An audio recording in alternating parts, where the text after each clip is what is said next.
Hello दोस्तों, कैसे हो आप सभी लोग? अच्छे हो, बढ़िया हो, मस्त। ठीक है। तो दोस्तों आज हम एग्जाम्शन का रिवीजन करेंगे जो ऑलरेडी रिकॉर्डेड सेशन है।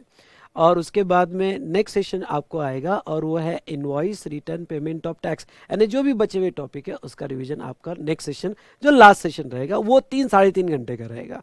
ठीक है, ज़्यादा भी हो सकता है पर उसके हिसाब से तैयारी रखना। तो आज हम एग्जाम्शन का रिवीजन देखेंगे जो ऑलरेडी रिकॉर्डेड सेशन से लूँगा, और फिर लास्ट जो सेशन रहेगा हमारा, ओके, वो बचे हुए सभी चैप्टर्स उसमें कवर करेंगे। ठीक है दोस्तों, तो चलिए शुरू करते हैं एग्जाम्शन का रिवीजन। अब कोई डाउट नहीं, कोई क्वेश्चन नहीं, चुपचाप सुन लो, बाकी सब एंड में पूछना मुझे, आपके जो भी क्वेश्चंस और डाउट है। ठीक है। और फिर से मैं कहता हूँ इन बिटवीन लेक्चर किसी भी रीज़न की वजह से, क्योंकि मैंने 2 कनेक्शन लेके रखे हैं और प्रॉब्लम है कि दोनों कनेक्शन में प्रॉब्लम आ रहा है यहाँ बारिश की वजह से।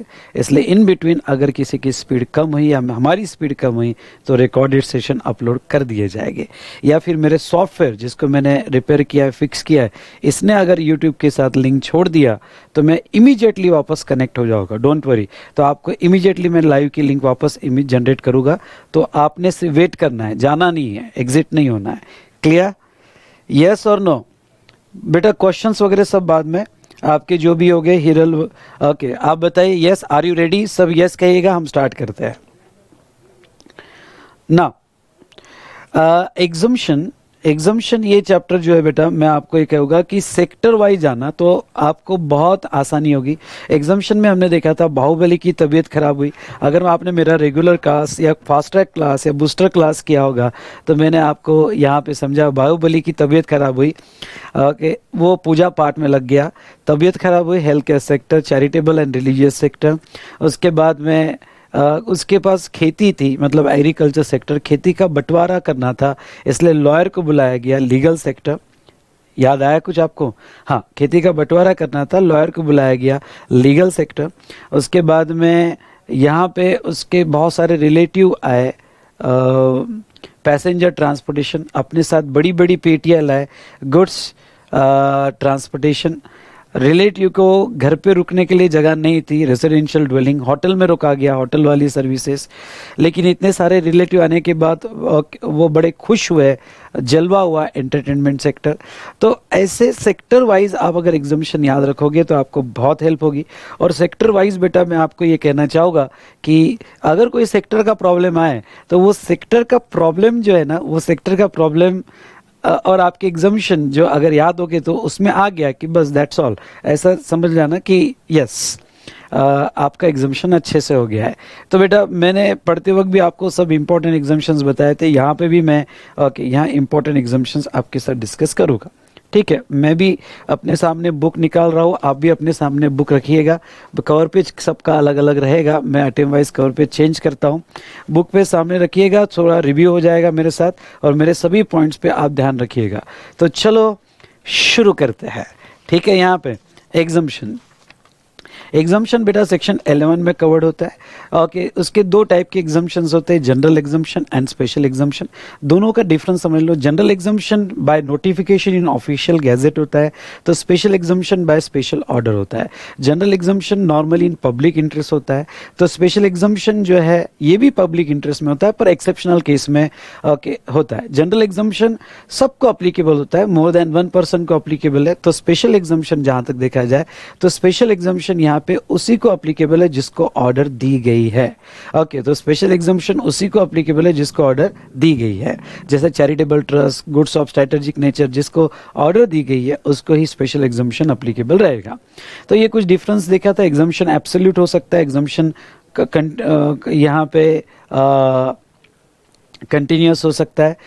चलिए अब दूसरा, एग्जाम्शन में कुछ एक्सप्लेनेशंस आते हैं बेटा। तो एक्सप्लेनेशन नॉर्मली सुनना, एक्सप्लेनेशन नॉर्मली उस दिन से इफेक्टिव होते हैं जिस दिन नोटिफिकेशन आया, पर नोटिफिकेशन के कोई पर्टिकुलर एंट्री पे एक्सप्लेनेशन होगा तो वो नोटिफिकेशन की जो एंट्री जिस दिन से अमेंड हुई थी उस दिन से वो एक्सप्लेनेशन यहाँ पे इफेक्टिव माना जाएगा। यानी एक्सप्लेनेशन जो भी आता है उसका रिट्रोस्पेक्टिव इफेक्ट होता है। उसके बाद में बेटा हमने क्या देखा था कि यहाँ एग्जम्पशन अगर एब्सोल्यूट है, सुनना, एग्जम्पशन अगर एब्सोल्यूट है और विदाउट कोई कंडीशन है तो ऐसे केस में वो कंपलसरी ही अप्लाई होगा और आपका आईटीसी आपको डिनाई किया जाएगा। तो ये कुछ इंपॉर्टेंट बातें हमने यहाँ डिस्कस की थी।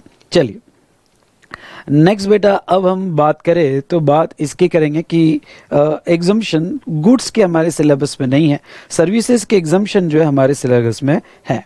तो अब यहाँ पे पहला हेल्थ केयर सेक्टर, जिसमें ये सीरियल नंबर एंट्रीज वगैरह याद रखना जरूरी नहीं है, लेकिन मैं आपको ये कहना चाहूँगा कि ये नोटिफिकेशन 12/2017 ये मेगा एग्जम्पशन है, ये याद रख के जाना। मतलब most of the exemption notifications जो है ये नोटिफिकेशन में कवर्ड है और यह 12/2017, तो ये आपको अच्छे से पढ़ के जाना है।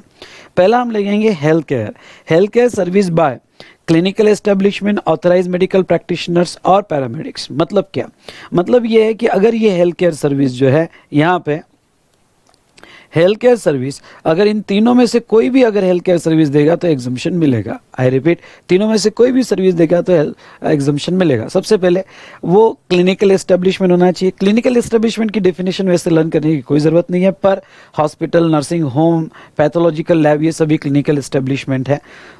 उसके बाद में ऑथराइज मेडिकल प्रैक्टिशनर्स मतलब डॉक्टर, वो भी हेल्थ केयर के सर्विस में कवर किया गया है। और तीसरा बेटा पैरामेडिक्स मतलब यहाँ पे पैरामेडिक्स की डेफिनेशन नहीं दी है, लेकिन आप यहाँ पे ले सकते हो कि physiotherapist, technical lab assistants, nursing staff, okay, इन्हें पैरामेडिक कहा जाएगा और इन लोगों ने अगर सर्विसेज दिया तो वो एग्जम्पशन में रहेगा। नेक्स्ट, हेल्थ केयर की डेफिनेशन उन्होंने दी है।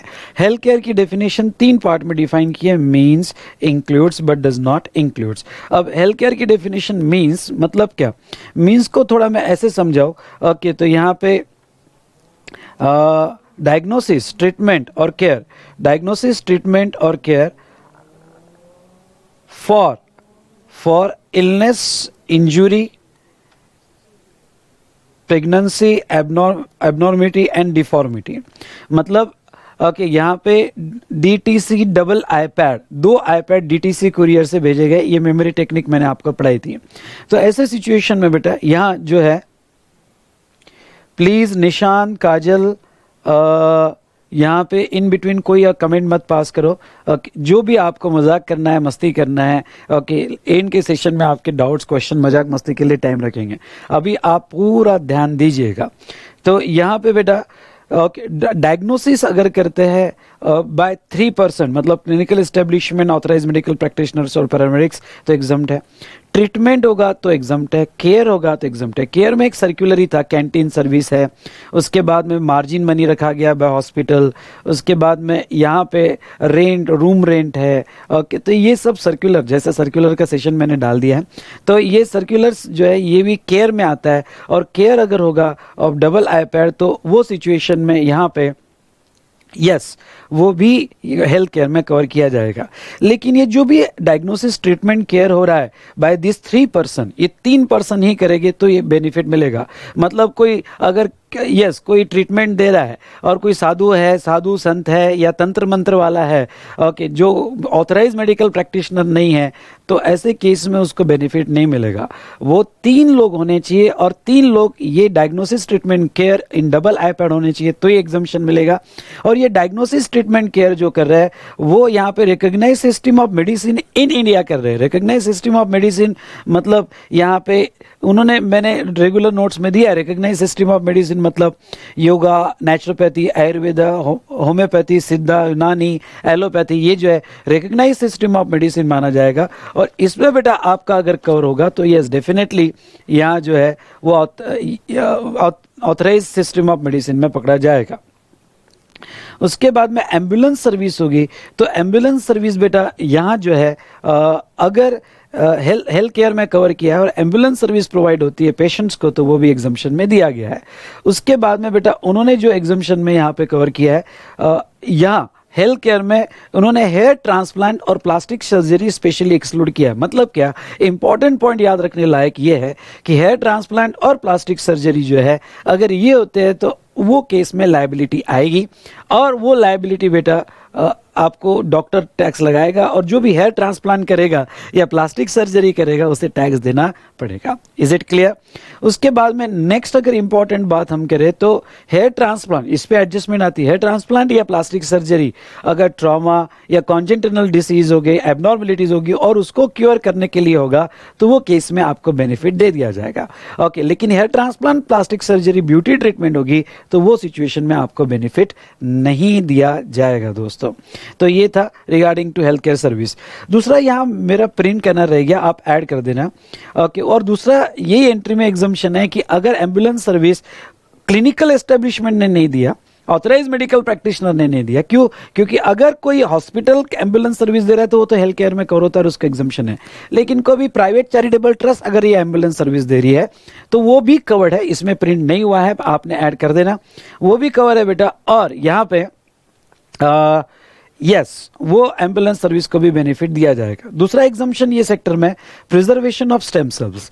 Okay, preservation of stem cells by cord blood bank, मतलब जो बच्चा पैदा होता है और नाड़ होती है तो उसको प्रिजर्व करने के लिए बहुत सी ब्लड बैंक ये सर्विस देती है, तो ऐसे केस में उसको एग्जम्पशन दिया गया है।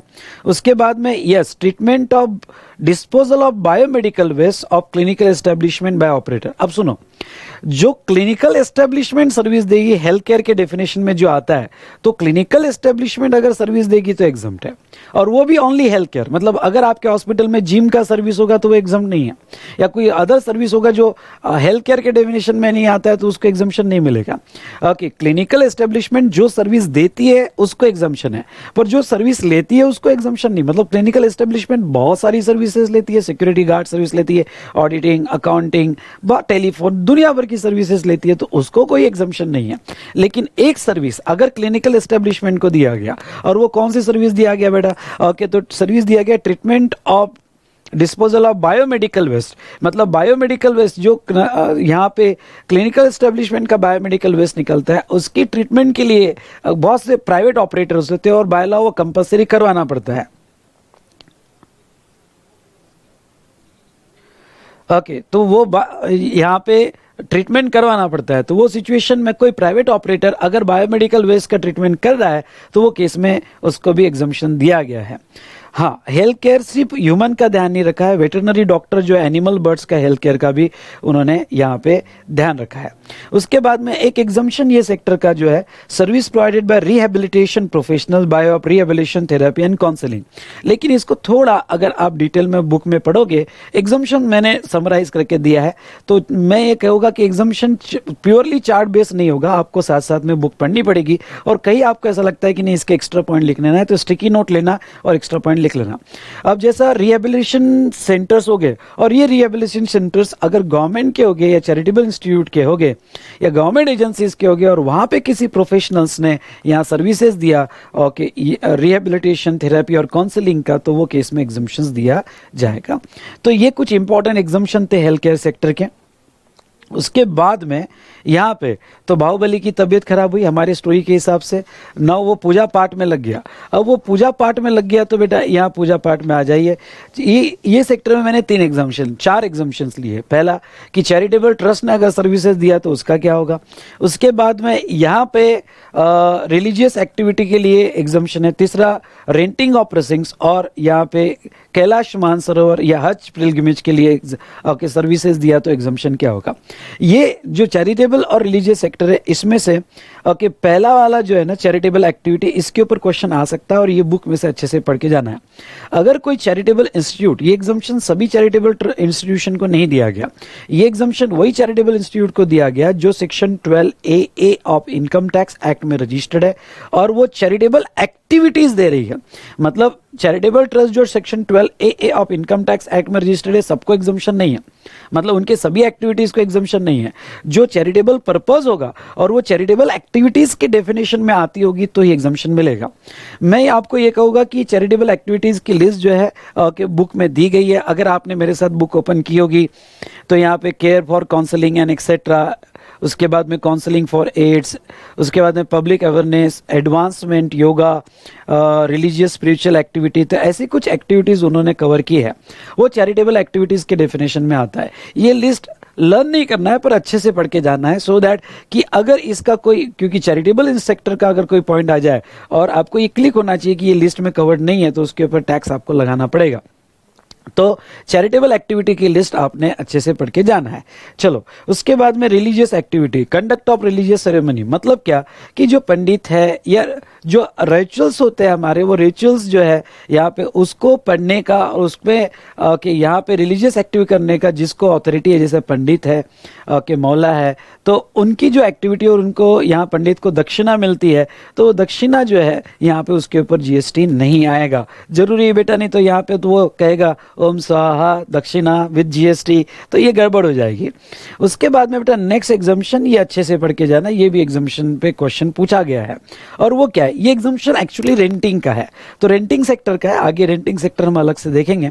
ये एग्जाम्पशन ये कहता है कि जो मंदिर के आजू बाजू या कोई भी रिलीजियस प्लेस के आजू बाजू ओके, यहाँ पे धर्मशाला होती है या कोई शॉप्स होती है, मॉल होते हैं, तो वो रेंट पे दिए जाते हैं, तो उनको एग्जाम्पशन दिया गया। पर ये एग्जाम्पशन क्या कहता है, रेंटिंग ऑफ प्रेसिंग, प्रेसिंग मतलब एडजॉइनिंग एरिया, तो ये जो आजू बाजू एडजॉइनिंग एरिया है, ये अगर यहाँ पे कोई रिलीजियस उसको रिलीजियस प्लेस का आजू बाजू का एरिया जो पब्लिक के लिए यूज कर रहा है, किया जा रहा है, और उसको सेक्शन 12AA में यहाँ पे चैरिटेबल इंस्टीट्यूट या ट्रस्ट ओन सुपरवाइज कर रही है, या फिर सेक्शन 1023C या फिर यहाँ पे सेक्शन 1023 BBA के तहत कोई भी चैरिटेबल और रिलीजियस, अब ये इनकम टैक्स के सेक्शन आपको याद रहते हैं तो ठीक, अदरवाइज आप सिंपल वर्ड में लिख सकते हो चैरिटेबल और रिलीजियस ट्रस्ट जो है, ओके, चैरिटेबल और रिलीजियस ट्रस्ट जो है यहाँ पे वो अगर रेंटिंग सर्विस देती है प्रेसिंग की, तो उसको एग्जाम्पशन दिया गया है।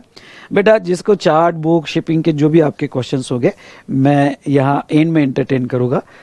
मैं समझ सकता हूँ आपकी बात, पर कैसा है, अभी आपका ध्यान पूरा रिवीजन पे, मैं फिर बाद में आपकी ऑर्डर आईडी क्या है, मैं आपको प्रॉपर नंबर प्रोवाइड करूँगा, वहाँ व्हाट्सअप कीजिएगा। ओके, तो हम सब बाद में बात करेंगे, पहले ये चार्ट कंप्लीट करते हैं। तो बेटा ये जो एग्जाम्पशन दिया है रेंटिंग का, रेंटिंग ऑफ प्रेसिंग्स, ये एग्जाम्पशन रिस्ट्रिक्शन के साथ दिया गया। रिस्ट्रिक्शन के साथ मतलब क्या, अगर धर्मशाला आजू बाजू ओन और कंडक्टेड और सुपरवाइज बाय रिलीजियस ट्रस्ट और चैरिटेबल ट्रस्ट, और वो धर्मशाला में रूम दी जा रही है और रूम का रेंट 1000 ओके और मोर, ध्यान से सुनना है, यहाँ पे आपको याद रखना है 1000 पर डे और मोर, यानी 1000 भी होगा या उससे ज्यादा होगा तो वो सिचुएशन में यहाँ पे आपको एग्जाम्पशन नहीं मिलेगा, यानी 1000 से कम होना चाहिए। अब देखो आपको फर्क बताता हूँ, नॉर्मल में आगे जब पढ़ाओगा बेटा तो होटल इन गेस्ट हाउस भी 1000 के क्राइटेरिया पे एग्जाम्पशन है, पर वहां पे वर्ड है 1000 और लेस, मतलब डॉट 1000 होगा तो भी एग्जाम्पशन मिलेगा, या इक्वल्स टू 1000 होगा तो भी एग्जाम्पशन मिलेगा होटल वाले को। लेकिन ये धर्मशाला वालों को पर डे 1000 से कम होना चाहिए, यहां आपने याद रखना जरूरी है। तो 1000 से कम होना चाहिए तो आपको एग्जाम्पशन मिलेगा, ठीक है। उसके बाद में renting of premises community hall कमलान मंडपम होगा तो 10,000 से कम पर डे होगा तो एग्जाम्पशन मिलेगा, अदरवाइज नहीं मिलेगा। उसके बाद में next renting of shops and other spaces of business और कॉमर्स, तो यहाँ पे ध्यान रखना यहाँ पर मंथ है, मतलब अगर शॉप वगैरह होगा तो वो केस में 10,000 से कम पर मंथ होगा तो आपको बेनिफिट मिलेगा, ठीक है। बाद में अगर कुछ स्पेसिफाइड ऑर्गेनाइजेशन यहाँ पे कैलाश मानसरोवर या ओके यहाँ पे कैलाश मानसरोवर या हज पिलग्रिमेज के रिलेटेड सर्विसेज देती है तो उसको एग्जाम्पशन मिलेगा। चलो अब आते हैं लीगल सेक्टर पे। चलो बेटा समझ में आ रहा है, ध्यान से फटाफट यस को, तब तक मैं पानी पी लेता हूं, आगे बढ़ते हैं।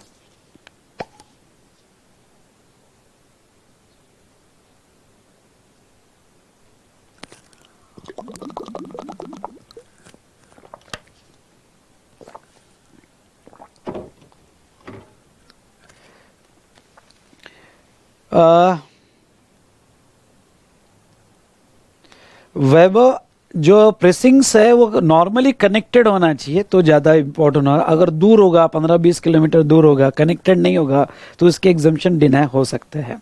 इसलिए अगर आपकी धर्मशाला जो है कि मंदिर के आसपास नहीं है, वो even though own control supervise by the that temple, पर बहुत दूर है तो मेरे हिसाब से एग्जम्पशन जा सकता है, क्योंकि सेम एग्जम्पशन सर्विस टैक्स में था। और शिरडी साई बाबा ट्रस्ट जो है उनका केस मुझे याद आता है, उनका एग्जम्पशन पे ऑफिसर ने ऑब्जेक्शन लाया था, क्योंकि धर्मशाला जो थी वो बहुत दूर थी। तो एग्जाम अभी जीएसटी में भी सेम क्वेश्चन रेज हो सकता है और ऑब्जेक्शन आ सकता है, वॉट एवर इट में भी। नाउ उसके बाद में यहाँ पे वेरी गुड अमृता, हिना, निधि, अदिति, निशांत। चलो उसके बाद में लीगल सेक्टर देखते हैं। लीगल सेक्टर में ये चार्ट जो है बहुत अच्छे चार्ट है, और आपके टीम के लिए एक अच्छा अमेंडमेंट भी हुआ था। और वो देखो क्या, service provided bye arbitral tribunal. थोड़ा मैं ये अमेंडमेंट का बैकग्राउंड समझा देता हूँ और फटाफट ध्यान से सुनना। वो क्या, समझ लो एक जैसे रिवर चार्ज आपको याद होगा, तो आर्बिट्रल ट्रिब्यूनल हो या लॉयर हो या फिर सीनियर एडवोकेट हो या पार्टनरशिप फर्म ऑफ एडवोकेट हो, ये जो है यहाँ पे लॉयर अगर बिजनेस एंटिटी को सर्विस देगा, तो बिजनेस एंटिटी को सर्विस देगा तो वो सिचुएशन में बेटा क्या होगा, तो वो सिचुएशन में बिजनेस एंटिटी लायबिलिटी आ जाएगी।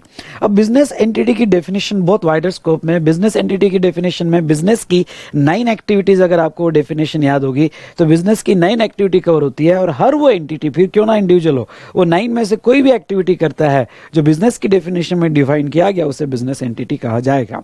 तो अब क्या हो गया बेटा कि लॉयर की, आर्बिट्रल ट्रिब्यूनल की या पार्टनरशिप फॉर्म ऑफ एडवोकेट की कोई भी बिजनेस एंटिटी सर्विस लेगी तो गड़बड़ हो जाएगा। अब समझ लो ये बिजनेस एंटिटी है जिसका टर्नओवर, ओके, उसका आउटवर्ड सप्लाई का टर्नओवर अगर मैं लूं तो उसका आउटवर्ड सप्लाई का टर्नओवर बेटा यहाँ पे समझ लो 2 लाख रुपए है। 2 लाख रुपए तो वो थ्रेशोल्ड एंजॉय कर रहा है, और वो अगर थ्रेशोल्ड एंजॉय कर रहा है तो अपने आउटपुट पे टैक्स नहीं दे रहा, और छोटा बिजनेस एंटिटी है। पर क्या हो गया, उसने कोई बिजनेस पर्पस के लिए लॉयर की सर्विस ले ली। अब बिजनेस पर्पस के लिए लॉयर की सर्विस ले ली तो गड़बड़ क्या हो जाएगा, रिवर चार्ज लग जाएगा। और अगर आरसीएम लग गया तो मैंडेटरी, ओके, यहाँ पे रजिस्ट्रेशन आ जाएगा, और मैंडेटरी रजिस्ट्रेशन आ गया तो वो हो गया टैक्सेबल पर्सन, और टैक्सेबल पर्सन हो गया तो बचा हुआ उसका जो भी बाकी का थ्रेशोल्ड होगा, मतलब अगर वो 20 लाख के थ्रेशोल्ड में है तो 18 लाख बचा हुआ है, अगर 40 लाख के थ्रेशोल्ड में तो उसका 38 लाख बचा हुआ है, वो सब चले जाएगा। क्यों, क्योंकि वो रजिस्टर्ड हो गया, टैक्सेबल पर्सन हो गया। अब उसके आउटवर्ड टैक्स पे 2 लाख के बाद जो सप्लाई आएगा उस पर भी जीएसटी देना पड़ेगा। तो बेटा यहाँ पे ओके, मैं आपको ये बताऊं कि ये तो गड़बड़ थी। तो ऐसे केस में क्या हुआ, ये बिजनेस एंटिटी बहुत डर रही थी लॉयर के से सर्विस लेने के लिए, तो गवर्नमेंट ने एक बेनिफिट दिया, और गवर्नमेंट ने क्या किया कि ठीक है, जब भी लॉयर बिजनेस एंटिटी को सप्लाई करेगा तो रिवर्स चार्ज रहेगा, लेकिन अगर लेने वाला जो बिजनेस एंटिटी है, ओके, लेने वाला जो बिजनेस एंटिटी है उसका एग्रीगेट टर्नओवर अगर थ्रेशोल्ड के नीचे होगा, मतलब उतना होगा जो उसे एग्जम्पशन, उसको रजिस्ट्रेशन के बाहर रखता है, एग्जम्पशन फ्रॉम रजिस्ट्रेशन, वर्डिंग ध्यान रखना कि जिसको वो रजिस्ट्रेशन से बाहर रखता है, अगर उसके नीचे उसका एग्रीगेट टर्नओवर होगा तो वो सिचुएशन में यहाँ पे जो है ये लीगल सर्विस एग्जम्प्ट ही रहेगी, मतलब ना उसका फॉरवर्ड चार्ज पे होगा ना रिवर्स चार्ज पे होगा। इसलिए जो भी बिजनेस एंटिटी अगर लॉयर से सर्विस ले रही है तो ये असेसमेंट बिजनेस एंटिटी को करना पड़ेगा। तो बिजनेस एंटिटी यहाँ पे देखेगी कि उसका टर्नओवर कितना है, उसका टर्नओवर अगर पिछले साल थ्रेशोल्ड से नीचे था, मतलब उसको रजिस्ट्रेशन के बाहर रखता था, तो ऐसे केस में वो यहां पे रिवर्स चार्ज में टैक्स नहीं देगी। ठीक है,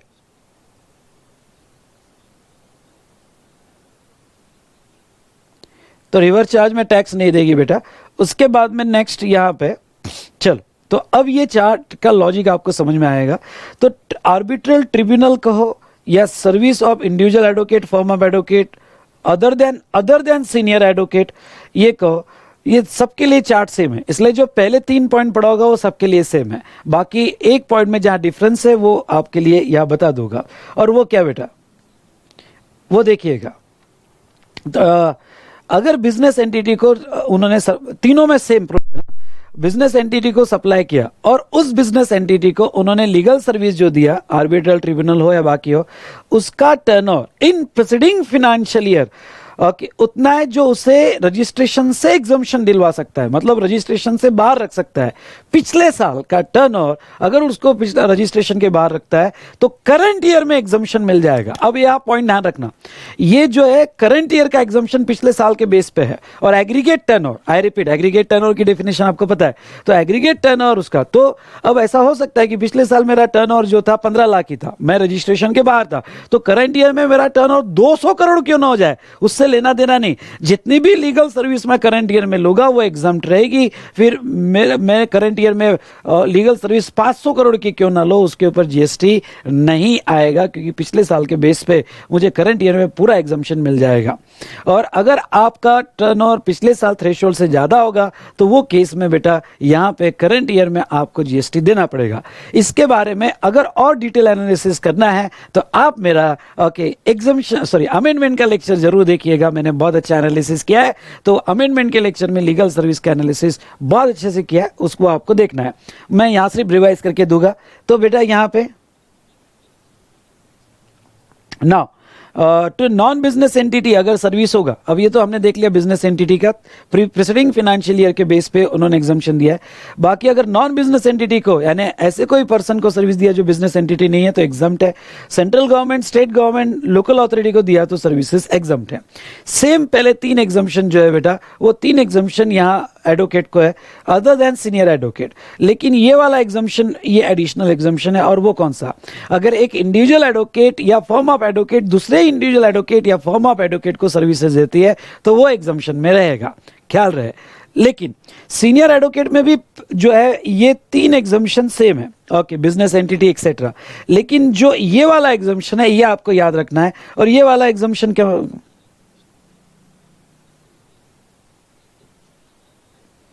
ये वाला एग्जम्पशन आपको याद रखना है। और ये वाला एग्जम्पशन क्या कहता है कि अगर एक सीनियर एडवोकेट दूसरे एडवोकेट को सर्विस देगा तो उसको कोई एग्जम्पशन नहीं है।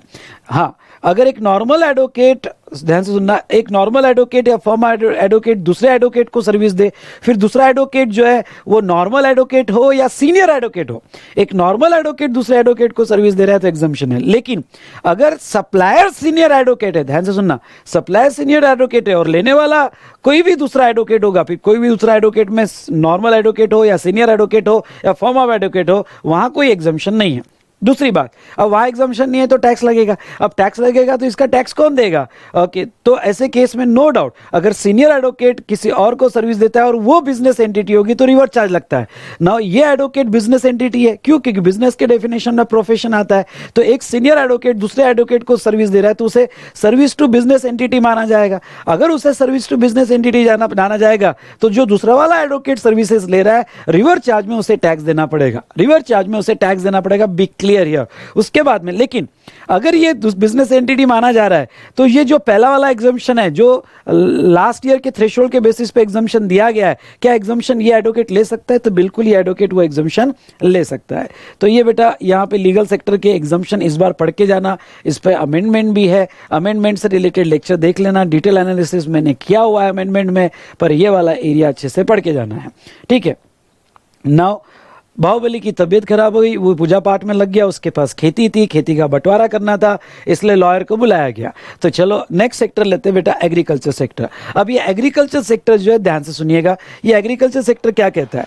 अब ये जो 8 सर्विसेज है ए से लेके एच तक, तो ये जो 8 सर्विसेज है अगर एग्रीकल्चर या एग्रीकल्चर प्रोड्यूस पे दिया गया तो एग्जम्पशन दे दिया जाएगा। ओके, तो ख्याल रहे उन्होंने हर एग्रीकल्चर सेक्टर की सर्विसेज को एग्जम्पशन नहीं दिया है यहाँ पे। ओके, ये 8 सर्विसेज जो है अगर एग्रीकल्चर या एग्रीकल्चर प्रोड्यूस पे दिया गया तो एग्जम्पशन दिया जाएगा। नेक्स्ट बेटा यहाँ पे ये 8 एक्टिविटीज सर क्या हमें लर्न करना पड़ेगा, लर्न वगैरह मत करो, लेकिन ब्रॉड सेंस में ओके उसको ओके मोटा मोटी क्या क्या कवर होता है वो याद रखने की कोशिश करना है, पर वर्ड टू वर्ड लर्न करने की कोई ज़रूरत नहीं है। फिर आते हैं बेटा एग्रीकल्चर। तो यहाँ पे एग्रीकल्चर में कौन कौन सा, देखो ये 8 activity, cultivation of plant. Okay, तो कल्टीवेशन ऑफ प्लांट के लिए आपने यहाँ पे हार्वेस्टिंग, थ्रेशिंग, जो भी सर्विसेज लिए, सप्लाई, फार्म लेबर, तो इतना सारा लिस्ट दिया है। कल्टीवेशन ऑफ प्लांट या rearing of all life of animals, मतलब पालना। ओके, तो आप कोई भी एनिमल एक्सेप्ट ह्यूमन जिसको पाल रहे हो, जिसमें लाइफ है, ओके, तो वो भी एग्रीकल्चर एक्टिविटी मानी जाएगी। तो इन दोनों के लिए आपने सर्विस ली, एक्सेप्ट रेयरिंग ऑफ हॉर्सेस, तो वो उसको एग्जम्पशन, ये 8 एक्टिविटी का एग्जम्पशन मिलेगा। अब ख्याल रखना, सप्लायर कोई भी हो और रिसिपिएंट कोई भी हो, मैंने ये कहीं नहीं कहा है कि भाई यहाँ फार्मर ने सर्विस ली तो एग्जम्प्ट है, एग्रीकल्चर इसने सर्विस ली तो एग्जम्प्ट है, नहीं। ओके, अगर ये 8 एक्टिविटीज है और ये 2 यहाँ पे ये दो पर्पजेस के लिए लिया गया, तो सप्लायर कोई भी हो, रिसिपिएंट कोई भी हो, उसे एग्जम्पशन मिलेगा।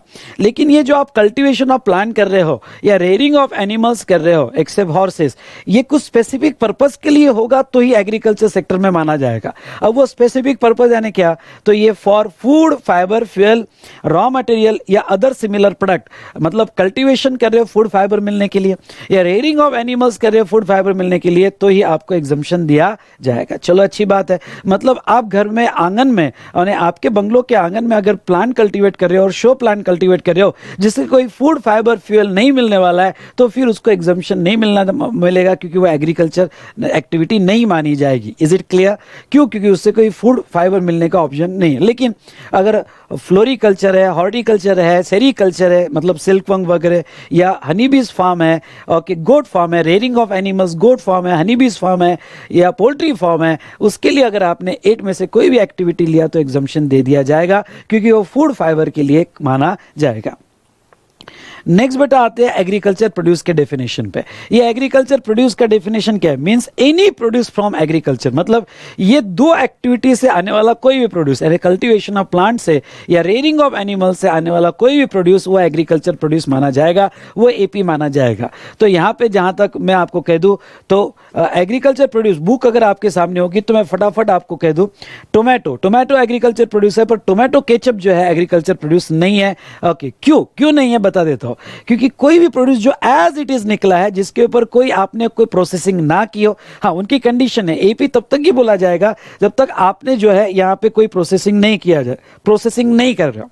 Is it clear? आप कोई प्रोसेसिंग नहीं कर रहे हो या फिर वही प्रोसेसिंग कर रहे हो जो जरूरी है, उसके बिना गुड्स मार्केट में नोन है ही नहीं। जैसे ज्वार के फ्लावर्स है, ज्वार के फ्लावर्स वैसे मार्केट में नोन नहीं है, उसको थ्रेशिंग करना ही पड़ता है। तो कुछ ऐसी प्रोसेसिंग आप कर रहे हो जो जरूरी है, यूजुअली कल्टीवेटर करता है। ध्यान से सुनना, वो वर्ड बड़ा इंपॉर्टेंट है। यूजुअली कल्टीवेटर या प्रोड्यूसर करता है, तो वो अगर आप कर रहे हो तो आपको बेनिफिट दे दिया जाएगा, मतलब उसे एपी कहा जाएगा, वो प्रोसेस अलाउ कर दी जाएगी। और ये जो आप प्रोसेसिंग वगैरह कर रहे हो, ओके, आप यहां पे प्राइमरी मार्केट तक लाने तक, मतलब क्या, आपका गुड्स एपी तब तक ही बोला जाएगा जब तक वो प्राइमरी मार्केट में आएगा। एक बार प्राइमरी मार्केट से निकल गया तो वो एपी नहीं बोला जाएगा। मतलब क्या, एक बार गुड्स आपका प्राइमरी मार्केट से बाहर हो गया तो अगर आपने कोई ए सर्विसेज ली होगी तो इसमें आपको एग्जम्पशन नहीं मिलेगा। आई रिपीट, इसमें आपको एग्जम्पशन नहीं मिलेगा। एग्जम्पशन पढ़ने का ये भी एक तरीका है, पहले वो एग्जम्पशन जो यहाँ पे मेन है वो पढ़ो और बाद में अलग से दिए गए एग्जम्पशन वो पढ़ो, मतलब आपको लिंक समझेगा। इसलिए आप एंट्री नंबर से बिल्कुल नहीं पढ़ना, आपने मैं जैसा पढ़ा रहा हूं वैसे ही पढ़ना है। ओके, आई बात समझ में बेटा? चलिए यहाँ पे तो एग्रीकल्चर प्रोड्यूस जो है हमने देखा, तो फटाफट मैं बता दूं, टोमेटो एग्रीकल्चर प्रोड्यूस है पर टोमेटो केचप एग्रीकल्चर प्रोड्यूस नहीं है। शुगर एग्रीकल्चर प्रोड्यूस नहीं बेटा, शुगर केन एग्रीकल्चर प्रोड्यूस है। इसलिए ख्याल रहे, आपको कंफ्यूज करने के लिए loading unloading handling of sugar जो है तो क्या सीधा कहने ना टैक्सेबल है। Okay, sugar cane agriculture produce है। पोटैटो एग्रीकल्चर प्रोड्यूस है पर पोटैटो चिप्स एग्रीकल्चर प्रोड्यूस नहीं है। ग्राम्स एग्रीकल्चर प्रोड्यूस है पर पल्सेस बेटा दाल मिल में बनती है। ओके, तो वो प्रोसेस यूजुअली कल्टीवेटर नहीं करता है, यूजुअली। हाँ, अगर आप कहोगे सर फार्मर खुद ही, ओके, अगर दाल मिल होगी तो वो एक्सेप्शनल केस है, यूजुअली कल्टीवेटर नहीं करता है। हाँ, हरभरा जो है यहाँ पे वो एग्रीकल्चर प्रोड्यूस माना जाएगा, हरा भरा। ओके, उसके बाद में रॉ कॉटन पर जिनिंग कॉटन एग्रीकल्चर प्रोड्यूस नहीं माना जाएगा। पैडी एग्रीकल्चर प्रोड्यूस माना जाएगा पर राइस एग्रीकल्चर प्रोड्यूस नहीं माना जाएगा, पर राइस और पल्सेस को अलग से एग्जम्पशन दिए गए। उसके बाद में देखो, rearing of animal, cow agriculture activity है, उससे मिलने वाला डंक मतलब यहाँ पे गोबर, वो भी एग्रीकल्चर प्रोड्यूस है। मिल्क एग्रीकल्चर प्रोड्यूस है, पर पाश्चराइज मिल्क जो है बेटा, पाश्चराइज मिल्क वो प्रोसेसिंग के लिए बाहर भेजा जाता है, यूजुअली प्रोड्यूसर और कल्टीवेटर नहीं करता है, इसलिए बेटा उसको यहाँ पे बेनिफिट नहीं मिलेगा। चलो, ये हमने देखा यहाँ पे। अब आते 8 एक्टिविटी पे। 8 एक्टिविटी में से आपको कौन से याद रखना है मैं आपको बता दूं। ओके, जैसा कल्टीवेशन, हार्वेस्टिंग, थ्रेशिंग, प्लांट पर सीड टेस्टिंग वगैरह, या सीड निकाल दो, यहाँ सिर्फ टेस्टिंग रखो, ये सीड की कोई ज़रूरत नहीं है क्योंकि टेस्टिंग यहाँ सर्विस कवर किया है। सप्लाई फार्म लेबर, उसके बाद process carried out at an agriculture farm, मतलब फार्म पे जो प्रोसेस होगी, हाँ, उन्होंने स्पेसिफिकली कहा है कि ये जो थर्ड कैटेगरी में हम वही प्रोसेस को बेनिफिट दे रहे हैं जो एग्रीकल्चर फार्म पे हो। मतलब क्या, देखो एक बात समझ लेना, अगर आपने यहाँ पे tending, pruning, cutting, harvesting, drawing, ये जो वर्ड्स आपको नहीं समझे तो गूगल पे देख लेना, लेकिन ये प्रोसेस के लिए आपने अगर अपने खुद के एम्प्लॉय लगाए तो वो सिचुएशन में सवाल ही नहीं जीएसटी का, क्योंकि वो तो एम्प्लॉय हो गया, शेड्यूल 3 का बेनिफिट मिल जाएगा। लेकिन कोई आपने प्राइवेट ऑपरेटर लगाया, ध्यान से सुनना, कोई अगर आपने प्राइवेट ऑपरेटर लगाया तो वो सिचुएशन में बेटा वहां पे यस एग्जम्पशन मिल जाएगा, उसके ऊपर जीएसटी नहीं आएगा। हाँ, ये डी क्लॉज पढ़ के जाना, डी, ई, जी वाला क्लॉज, ये 3 क्लॉज पे जनरली यहाँ क्वेश्चन कंटिन्यूस पूछते हैं। उसके बाद में renting of leasing of agro machinery और वैकेंट लैंड विथ और without structure incidental to its use. मतलब क्या, एक बात बता दूं आपको, तो यहाँ रेंटिंग और लीजिंग ऑफ एग्रो मशीनरी, अब ये जो एग्रो मशीनरी जो भी मशीन्स फार्म पे यूज होती है उसका रेंट पे जीएसटी नहीं है, या आपकी वैकेंट लैंड होगी, आपकी एग्रीकल्चर लैंड होगी, आपने किसी को रेंट पे दी होगी तो उसके ऊपर जीएसटी नहीं है, या उसके ऊपर फार्म का, ध्यान से सुनना, उसके ऊपर फार्म का जो है यहाँ पे हाँ फार्म हाउस वगैरह बना के आपने रेंट पे दिया होगा तो उसके ऊपर जीएसटी नहीं है। डन। तो ये था रेंटिंग ऑफ एग्रो मशीनरी। उसके बाद में लोडिंग, अनलोडिंग, पैकिंग, स्टोरेज और warehousing of agriculture produce, इस पर तो बहुत क्वेश्चन आते हैं। Loading, unloading, storage, warehousing of AP exempt है, packing, agriculture extension and research services. हाँ, जी क्लॉज भी अच्छे से कि एपी पे APMC agriculture produce marketing committee, मतलब कृषि उत्पादन बाजार समिति, या कमीशन एजेंट, पर कमीशन एजेंट का वही कमीशन एग्जम्प्ट है अगर वो एपी के सेल परचेस के लिए होगा। और fumigation in warehouse for agriculture produce, तो ये एग्जम्पशन उन्होंने दिए गए हैं। बेटा अब मैं आपको एक बता दूं, transportation of AP, transportation of agriculture produce यहाँ पे कवर्ड नहीं है, लेकिन जब मैं आगे ट्रांसपोर्टेशन सेक्टर कवर करूंगा तो उसमें उन्होंने ट्रांसपोर्टेशन ऑफ एपी भी कवर किया गया है, और यहाँ पे जो है वो भी ट्रांसपोर्टेशन एग्जम्पशन है, लेकिन इसमें कवर्ड नहीं है, वो अलग सेपरेट एग्जम्पशन में कवर्ड है। ओके, जैगरी जो है, जैगरी का ये एग्जम्पशन में, इसमें जैगरी जो है कवर्ड नहीं होगा क्योंकि जैगरी इज नॉट एपी, लेकिन बाद में अलग से जैगरी कुछ एक्टिविटी के लिए एग्जम्पशन दिया है। लेकिन जब मैं ये 8 एक्टिविटी की बात कर रहा हूँ, 8 ही है ना, हाँ ये 8 एक्टिविटी की जब मैं बात कर रहा हूं तो ये एपी पे, और एपी जैगरी जो है एपी में कवर नहीं होगा। ओके, उसके बाद में बेटा यस दिव्या सेशन के एंड में क्वेश्चन पूछना यहाँ पे, यस आप ले सकते हो क्लासेस में 21 के लिए, हम बाद में देखेंगे। अब यहाँ पे नेक्स्ट बेटा कुछ अलग से एग्जम्पशन, अब अलग से एग्जम्पशन में ये पढ़ा रहा हूं कि कुछ ऐसी एक्टिविटी जो हमारे मेन एग्जम्पशन में कवर नहीं है पर अलग से एग्जम्पशन में दिया गया है।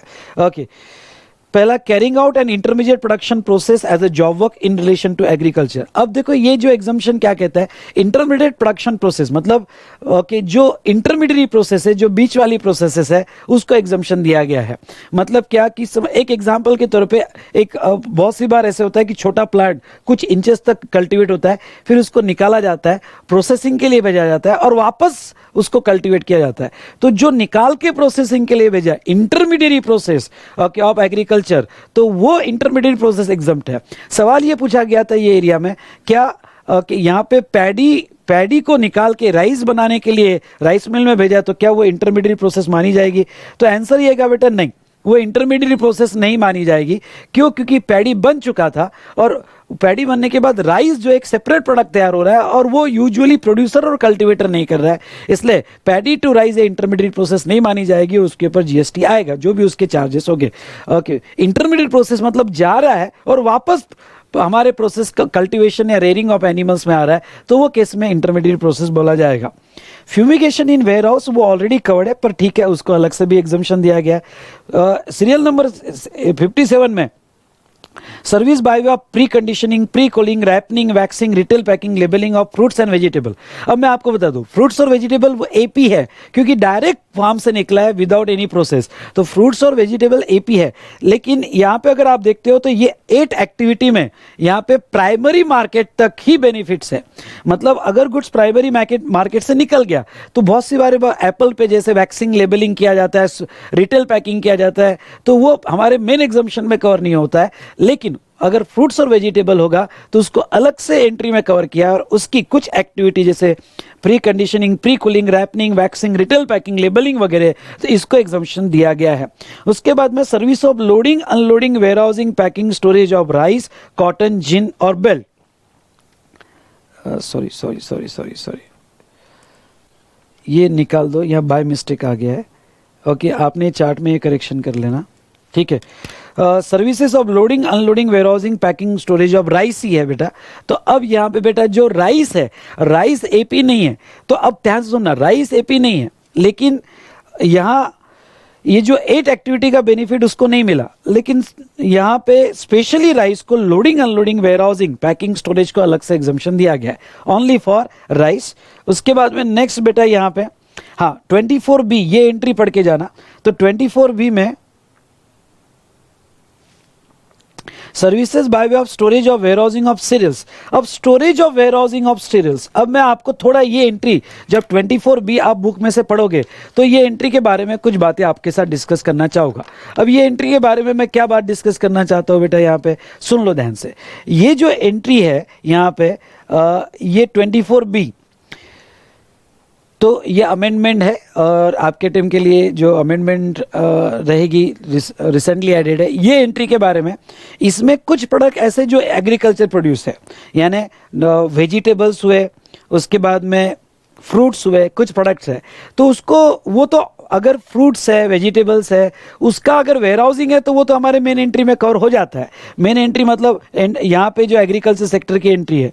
लेकिन बेटा जो यहाँ पे आपको बताओ कि उन्होंने कुछ फिर से कोई एपी जो है और ऐसे कुछ प्रोडक्ट जैसे जैगरी हुआ, उसके बाद में कॉफ़ी हुआ, टेंडू लीव्स हुआ, टी हुआ, जो एपी नहीं है उसको भी कवर किया। तो ये इस बार लिस्ट लर्न करके जाना, मतलब इसमें एपी भी है, वो रिपीटेशन किया गया, क्यों किया गया अब जाने दो।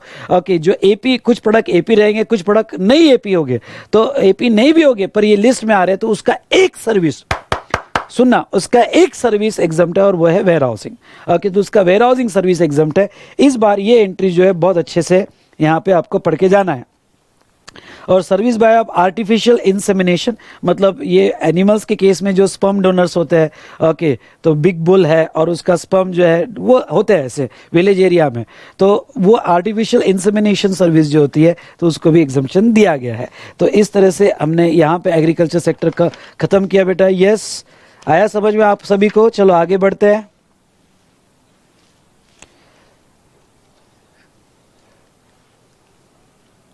इसमें जो भी होगा बेटा, जैगरी है, रॉ वेजिटेबल है, पल्सेस है, स्टोरेज है, फ्लैक्स है, जूट है, जितनी भी लिस्ट दी है आपने अच्छे से पढ़ के जाना है।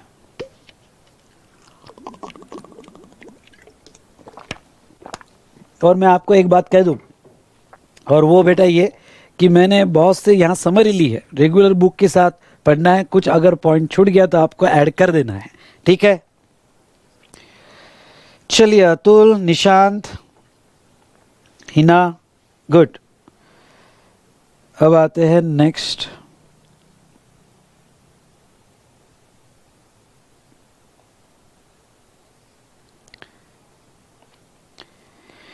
पैसेंजर ट्रांसपोर्ट सेक्टर पे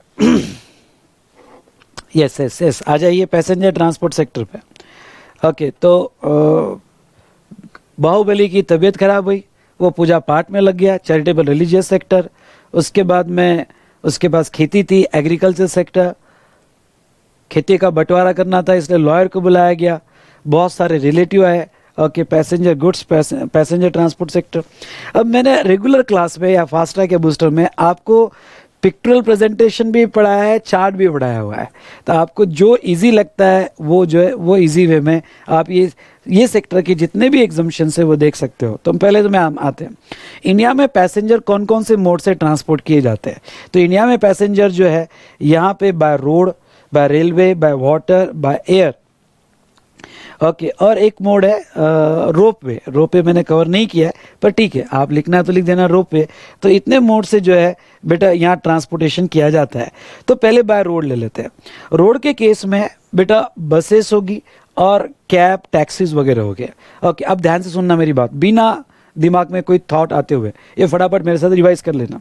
बसेस होगी, स्टेज कैरेज होगा, स्टेज कैरेज है गवर्नमेंट बसेस, स्टेज कैरेज होगा, एसी होगा तो टैक्सेबल, नॉन एसी होगा तो एग्जाम। ओके, एसी होगा तो टैक्सेबल, नॉन एसी होगा तो एग्जाम।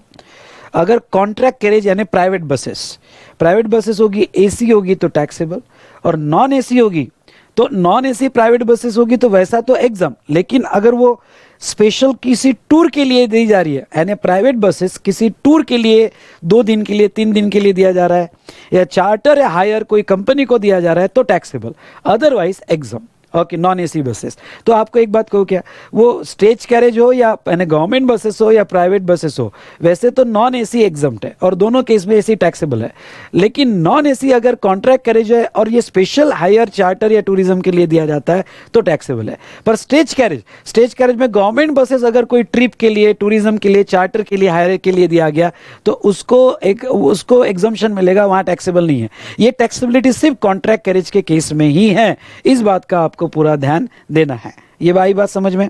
उसके बाद में मीटर कैब एक्सा, तो मीटर कैब ऑटो रिक्शा होगा इंक्लूडिंग ई रिक्शा होगा तो एग्जम्प्ट है। Come on, meter cab auto rickshaw including e rickshaw होगा तो एग्जम्प्ट है। उसके बाद में motor cab AC non AC या रेडियो टैक्सी होगी तो टैक्सेबल होगा।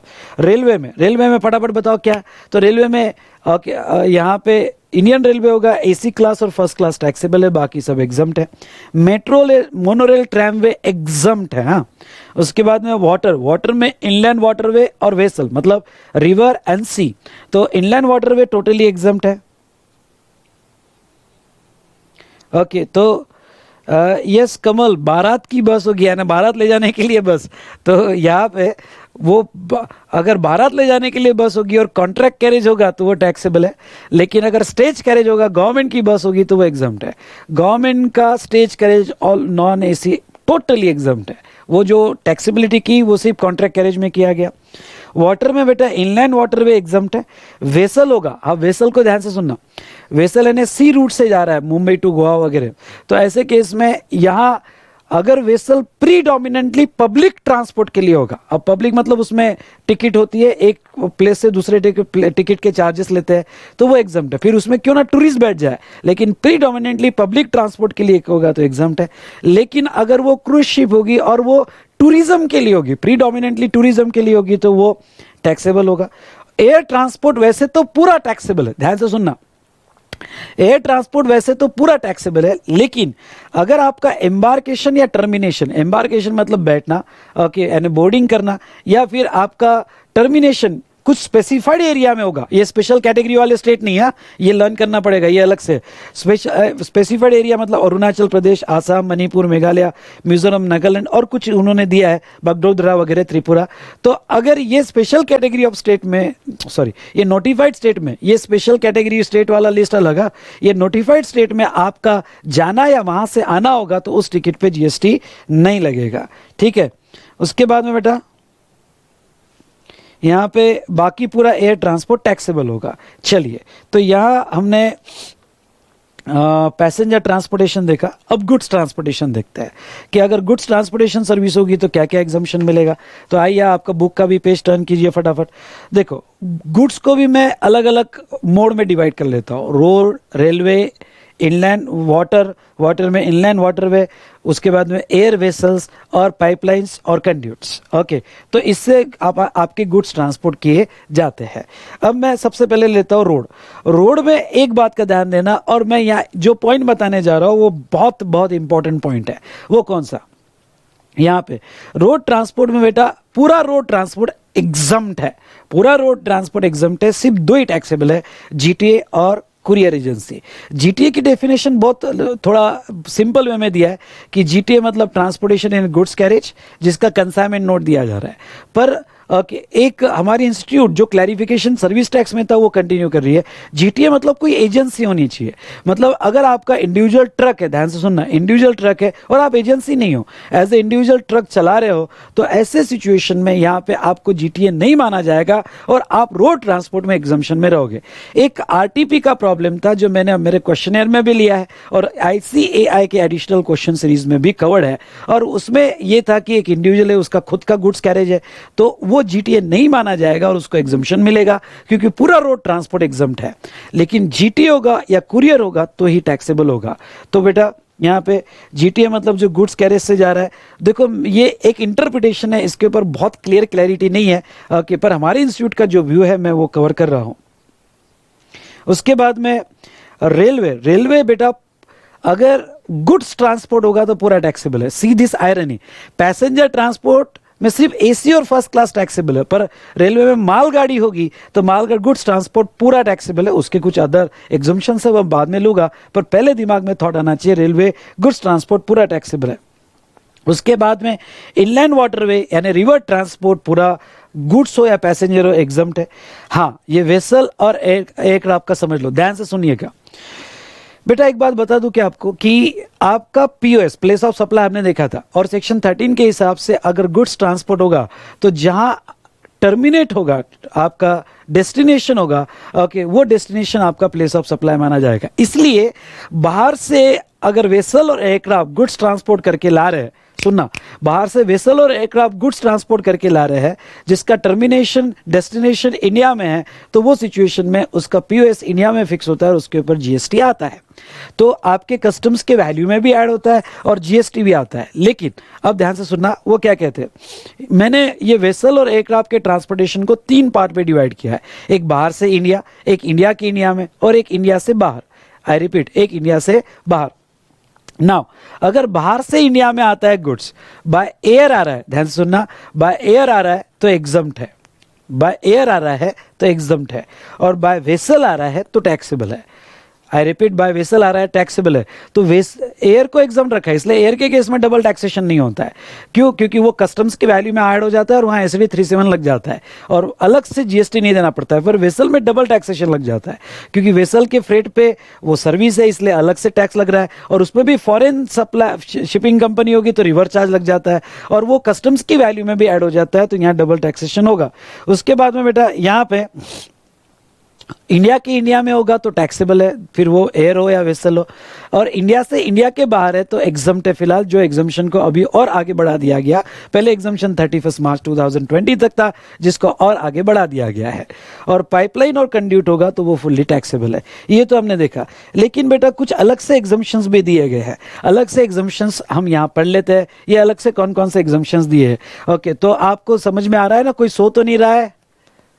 बोलो, कोई सो तो नहीं रहा है? फटाफट कहो, सब जागे हो ना? यस कहो।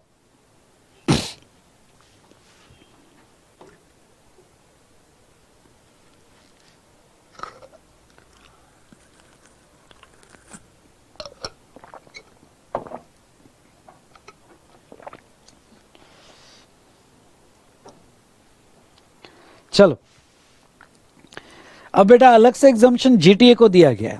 अब जीटीए को अलग से एग्जम्पशन क्या दिया है? स्मॉल कैरेज के लिए, पर जीटीए होना चाहिए। मैंने पहले ही कहा कि अगर इंडिविजुअल का खुद का ट्रक है और खुद ही चला रहा है तो जीटीए नहीं बोला जाएगा। जीटीए को स्मॉल कैरेज के लिए यहाँ पे एग्जम्पशन दिया गया। अगर उसके सिंगल कैरेज में एक ही कंसाइनमेंट जा रहा है, मतलब उसका ट्रक जा रहा है या उसका स्मॉल गुड्स कैरेज जा रहा है, पर जीटीए एजेंसी है, गुड्स ट्रांसपोर्ट एजेंसी है, और उसका ट्रक में एक ही गुड जा रहा है और उसका फ्रेट 1500 या उससे कम है, तो एग्जम्पशन मिलेगा। मतलब उसके ऊपर जीएसटी ना नॉर्मल चार्ज में ना रिवर्स चार्ज में आएगा।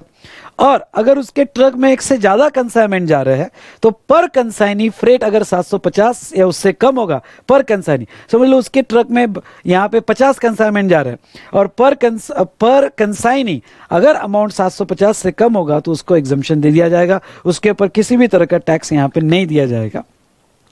एक दूसरा एग्जम्पशन जो आपको लर्न करके ही जाना है, और वेरी वेरी इंपॉर्टेंट एग्जम्पशन है बेटा। यहाँ पे दूसरा एग्जम्पशन क्या है? यहाँ पे देखो, if following goods are transported by GTA rail और वेसल, देन यहाँ exempted from payment of tax. पहला agriculture produce, organic manure, milk, salt, food grain, flour, pulses and rice. हाँ, ये मैं इस पे डिस्कशन करूंगा। ऑर्गेनिक मैन्योर, न्यूज़पेपर और मैगजीन्स, रिलीफ मटेरियल, डिफेंस और मिलिट्री इक्विपमेंट। तो इसको आप थोड़ा मेमोरी टेक्निक में भी ले सकते हो। DR डॉक्टर, उसके बाद में MONA, करेक्ट, डॉक्टर मोना। तो आप इसको ऐसा भी याद कर सकते हो, डॉक्टर मोना, और लेकिन आपको याद आ जाना चाहिए। तो यहाँ पे एग्रीकल्चर प्रोड्यूस मतलब ऐसा जो फार्म से निकला है, कोई प्रोसेसिंग नहीं, या वही प्रोसेसिंग जो यूजुअली कल्टीवेटर करता है, उस कोई भी एग्रीकल्चर प्रोड्यूस होगा तो एग्जाम। अब सेकंड लिस्ट में क्या कहते हैं कि हो सकता है कि कुछ गुड्स एग्री एपी में ना है, जैसा मिल्क, पास्चराइज मिल्क, प्रोसेसिंग बाहर हो जाती है तो नहीं आता है। सॉल्ट एपी में नहीं आता है। फूड ग्रेन्स, बहुत सी फूड ग्रेन्स एपी में नहीं आती है, पल्सेस वगैरह। उसके बाद में राइस, ओके, फ्लोर भी एपी में नहीं आता है। पर ये लिस्ट याद रखना है, इसका ट्रांसपोर्टेशन होगा तो एग्जम्प्ट है। ऑर्गेनिक मैन्योर मतलब फर्टिलाइजर्स होगा तो एग्जम्प्ट है।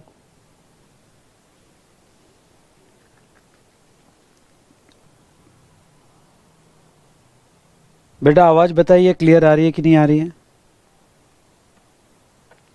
कुछ टेक्निकल रीजन की वजह से हमारा लास्ट लेक्चर हैंग हो गया, हम कंटिन्यू कर रहे हैं उसको।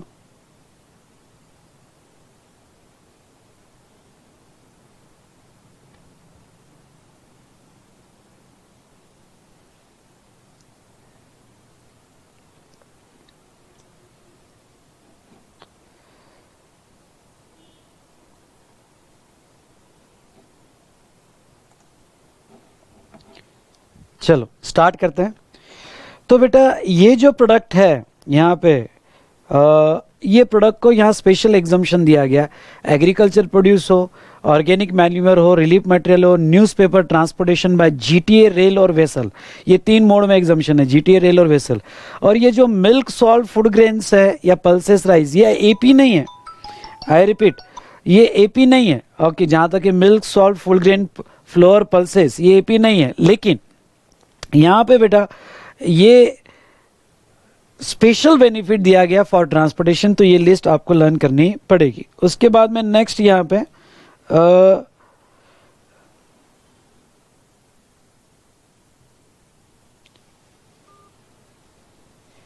पे नेक्स्ट, हाँ 21B में इन्होंने एक एग्जम्पशन जो कवर किया है, service provided by GTA to department of state. हाँ, अब ये एग्जम्पशन पे भी क्वेश्चन आ सकता है। अगर जीटीए ने सर्विस गवर्नमेंट डिपार्टमेंट को, जस्ट अ मिनट है, अगर जीटीए ने सर्विस गवर्नमेंट डिपार्टमेंट को दिया, या जीटीए ने सर्विस यहाँ पे गवर्नमेंट एजेंसीज को दिया जो इसलिए रजिस्टर्ड है कि यहाँ ओनली टीडीएस डिडक्ट करना है, तो बेटा यहाँ एग्जम्प्ट है। अब जीटीए वाला रिवर्स चार्ज याद करना। जीटीए में वाला रिवर्स चार्ज मैंने आपको कहा था कि उसने अगर गवर्नमेंट को सर्विस दिया, गवर्नमेंट एजेंसी को, लोकल अथॉरिटी को सर्विस दिया, तो रिवर्स चार्ज नहीं लगता है, क्योंकि यहाँ एग्जम्पशन दिया हुआ है। ना नॉर्मल चार्ज लगता है, ना रिवर्स चार्ज लगता है। इज इट क्लियर बेटा? चलिए, यहाँ हमने ये देखा। उसके बाद में नेक्स्ट यहाँ पे ये भी एंट्री अच्छे से पढ़ के जाना, या service by of giving on hire. अब देखो एक बात बता दूं कि गुड्स ट्रांसपोर्ट सर्विस देना, पैसेंजर ट्रांसपोर्ट सर्विस देना और हायरिंग सर्विस देना, इसमें क्या डिफरेंस है? गुड्स ट्रांसपोर्ट सर्विस देना या पैसेंजर ट्रांसपोर्ट सर्विस लेना मतलब व्हीकल पे मेरा कंट्रोल है, मेरा ड्राइवर है, आप सिर्फ गुड्स दो या आप पैसेंजर बैठो और टिकट के चार्जेस दे दो, बात खत्म।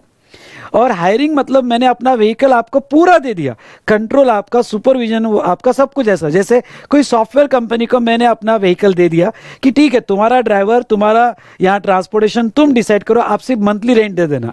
तो इसमें कंट्रोल आपका नहीं होता है, सुपरविजन आपका नहीं होता है, आपने पूरा हायरिंग कर दिया। तो ये स्पेशल एग्जम्पशन बेटा हायरिंग पे है, सुनिएगा, ये स्पेशल एग्जम्पशन हायरिंग पे है। अगर आप हायरिंग पे देते हो मोटर व्हीकल, हायरिंग पे देते हो to state transport undertaking a motor vehicle mean to carry out more than 12 passenger, यानी कोई बस जिसमें 12 से ज्यादा पैसेंजर बैठ सकते हैं, और आपने स्टेट ट्रांसपोर्ट अंडरटेकिंग को हायर पे दिया तो एग्जम्पशन मिलेगा।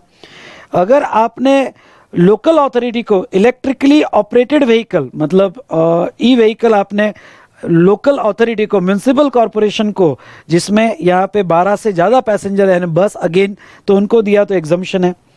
गुड्स ट्रांसपोर्ट एजेंसी को आपने अगर कोई ट्रक दिया तो एग्जम्प्ट है हायरिंग पे, यानी मैंने ट्रक खरीद लिए 5 और मैंने, मेरी एजेंसी नहीं है, पर कोई जीटीए को मैंने ट्रक दे दिया तो उसके ऊपर टैक्स नहीं आएगा। और मैंने ऐसे बंदे को हायरिंग पे दिया जो आगे स्कूल को सर्विसेज दे रहा है। ओके, मैंने थोड़ा ये जो है ना सी वाला वर्डिंग्स करेक्ट कर लेना। मैंने ऐसे बंदे को हायरिंग पे दिया जो आगे स्कूल को सर्विस दे रहा है for transportation of student, faculty और स्टाफ, तो वो केस में एग्जाम्शन मिलेगा। थोड़ा ये वर्डिंग को आपने अच्छे से लिख लेना है रेगुलर बुक्स में। तो इतने एग्जाम्शन यहाँ ट्रांसपोर्ट सेक्टर में हमने देखे। चलो नेक्स्ट देखते हैं renting of immovable property. Okay, तो यहाँ रेंटिंग ऑफ इमूवेबल प्रॉपर्टी में ध्यान से देखो, जस्ट मिनट में आपको मेरे मोबाइल में कनेक्ट कर लेता हूं online.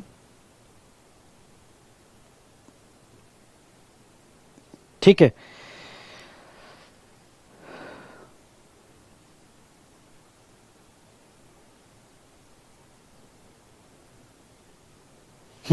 Renting of immovable property. तो रेंटिंग ऑफ इमूवेबल प्रॉपर्टी में बेटा renting of residential dwelling for use of residence, मतलब ये हुआ कि यहाँ पे रेसिडेंशियल ड्वेलिंग, अब उन्होंने बेनिफिट क्या दिया है कि आपका रहने लायक घर या रहता हुआ घर आपने वो रेंट पे दिया रहने के लिए, तो एग्जम्पशन है। तो ड्वेलिंग की डेफिनेशन उन्होंने नहीं दी है, लेकिन यहाँ पे ड्वेलिंग का मीनिंग ये होता है कि ऐसा अकोमोडेशन जो बनाया गया फॉर स्टे और आपने लॉन्ग टर्म यूज के लिए दिया गया। ध्यान से सुनना, लॉन्ग टर्म यूज के लिए दिया तो और रहने के लिए दिया तो एग्जम्पशन मिलेगा। मतलब अगर आपने अपना रेसिडेंशियल ड्वेलिंग रहने के लिए नहीं दिया, आपने अपना रेसिडेंशियल ड्वेलिंग ऑफिस पर्पस के लिए दिया तो एग्जम्पशन नहीं मिलेगा। अगर आपने अपना रेसिडेंशियल ड्वेलिंग ऑफिस कम कि कमर्शियल पर्पस के ऑफिस प्लस रेसिडेंशियल के लिए दिया तो ये मिक्स सप्लाई में चले जाएगा और हाईएस्ट रेट मतलब पूरा ऑफिस माना जाएगा और जीएसटी लग जाएगा। तो सिर्फ ओनली रेसिडेंशियल पर्पस के लिए दिया तो ही उसको एग्जम्पशन दिया जाएगा। दूसरी मैं बात आपको ये कह दूं कि होटल, इन, गेस्ट हाउस ये टेम्पररी पर्पस के लिए यहाँ पे दिया जाता है, डेली पर्पस के हिसाब से दिया जाता है, लॉन्ग टर्म पर्पस के हिसाब से नहीं दिया जाता है। इसलिए होटल, इन, गेस्ट हाउस यहाँ पे ये कवर नहीं होगा, लॉजिंग वगैरह। लेकिन हॉस्टल पे अभी एडवांस रूलिंग के ली है और सबका मानना ये है ना, इवन एडवांस रूलिंग ये कहती है कि हॉस्टल जो है रेसिडेंशियल ड्वेलिंग में कंसिडर हो सकता है और उसको एग्जम्पशन मिल जाएगा। ये बात थी regarding to residential dwelling. Is it clear बेटा? हॉस्टल के लिए तो अभी मैं आपको यही कहूँगा कंफ्यूजन है कमल। ओके, और हॉस्टल में अभी एक एडवांस रूलिंग आई है कि हॉस्टल रेसिडेंशियल ड्वेलिंग में कवर हो सकता है, पर वो भी क्लियर नहीं है तो एग्जाम में नहीं पूछेंगे, कंफ्यूजिंग एरिया है। उसके बाद में बेटा ओके नेक्स्ट एंट्री ये भी पढ़ के जाना, होटल। अगर हाँ, ये स्पेशली होटल वालों को मिला है क्योंकि होटल रेसिडेंशियल ड्वेलिंग में नहीं आता है। तो होटल वालों को क्या बेनिफिट दिया है कि अगर आपके होटल में कोई ऐसी रूम होगी जिसका भाड़ा, जिसका रेंट जो है 1000 या उससे कम होगा, रेंट 1000 या उससे कम आप चार्ज कर रहे हो, मतलब जिसकी वैल्यू 1000 या उससे कम होगी तो एग्जम्पशन दिया जाएगा। ख्याल रहे बेटा, ये वैल्यू पे, जिसका वैल्यू पर यूनिट मतलब पर room per unit per day अगर 1000 या उससे कम होगा तो ज्यादा होगा। अब मेरा बहुत बड़ा होटल है, कुछ रूम्स 800 वाली है, कुछ रूम 1500 वाली है, कुछ रूम्स यहाँ पे 5000 वाली है, तो बेटा ये 1000 क्राइटेरिया है, ये 1000 बेसिक डिडक्शन नहीं है। मतलब अगर आपका अमाउंट 1000 से ज्यादा जाता है, आई रिपीट 1000 से ज्यादा जाता है, तो यहाँ पे फुल अमाउंट पे जीएसटी पे किया जाएगा।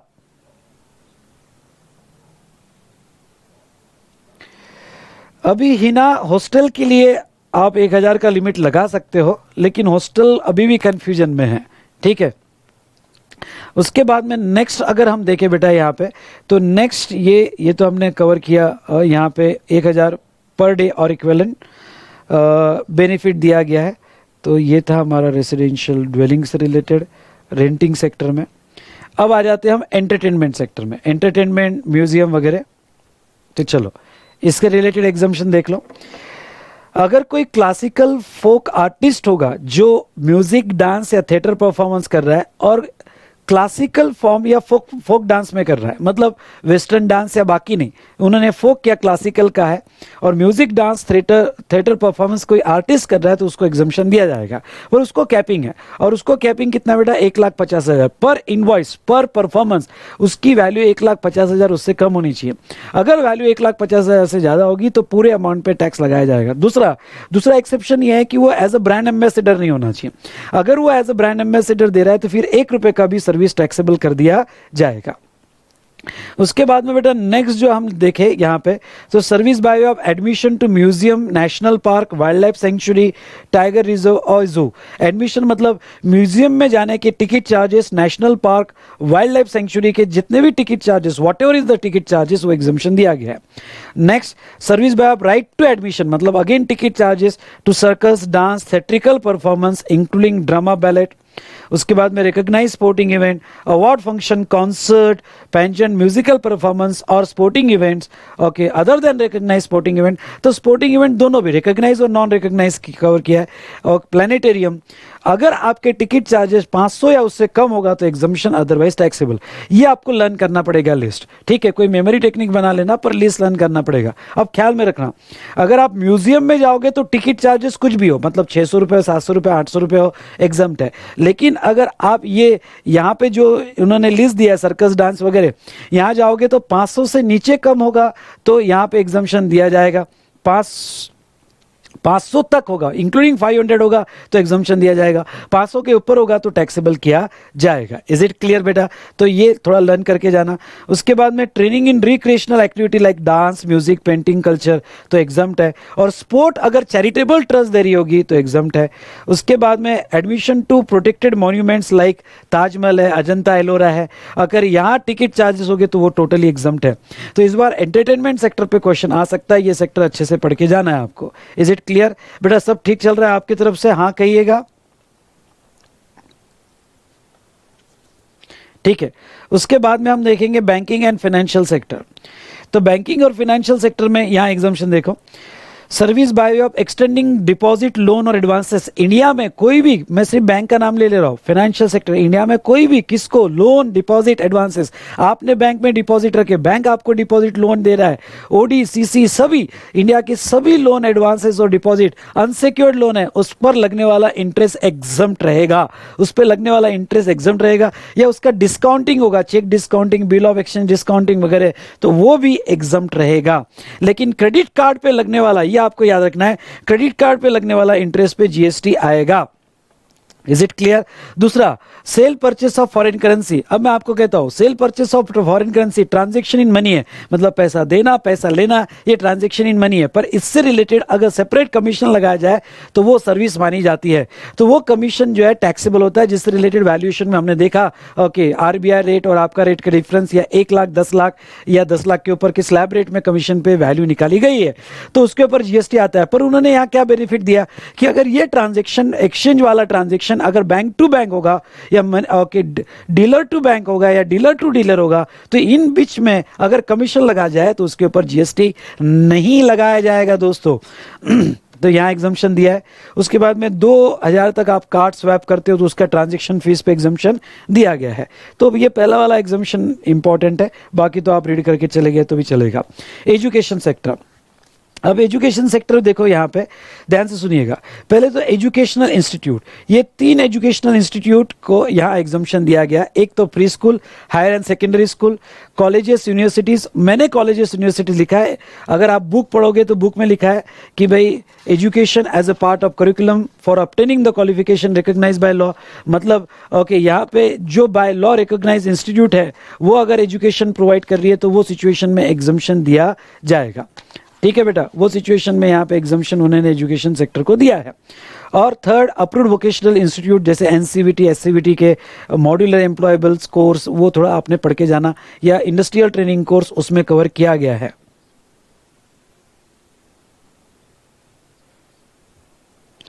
तो अब ये, अगर ये एजुकेशनल इंस्टीट्यूशन है और ये कोई भी सर्विस देती है, any service to student, faculty और स्टाफ, अगर कोई भी सर्विस स्टूडेंट, फैकल्टी और स्टाफ को देती है तो एग्जाम्शन रहेगा। फिर कोई भी हो, फिर वो यहाँ पे एजुकेशन फीस हो, लैब चार्जेस हो, ट्रांसपोर्टेशन चार्जेस हो, कैटरिंग हो, स्टूडेंट, फैकल्टी और स्टाफ को कोई भी सर्विस दिया जाए तो टैक्स होगा, लेकिन सॉरी एग्जाम्शन होगा। लेकिन अगर इनके अलावा सर्विस दी तो टैक्स आएगा। लाइक कि ऑडिटोरियम रेंट पे दिया गया, प्लेसमेंट सर्विस, फ्रेंचाइजी सर्विस, मतलब कोई भी ऐसी सर्विस जो स्टूडेंट, फैकल्टी और स्टाफ को नहीं है तो उसके ऊपर टैक्स लगा दिया जाएगा। उसके बाद में, हाँ, ये तो हमने देखा कि ये जो सर्विसेज दे रहे हैं उसको एग्जाम्शन है। ओके, अब ख्याल रहे एजुकेशन इंस्टीट्यूशन में प्राइवेट कोचिंग क्लासेस नहीं आते तो उसके ऊपर तो ऑब्वियसली टैक्स आना है। अब ये जो सर्विसेज लेते हैं, आई रिपीट, ये सर्विसेज लेते हैं तो कहाँ का एग्जाम्शन है?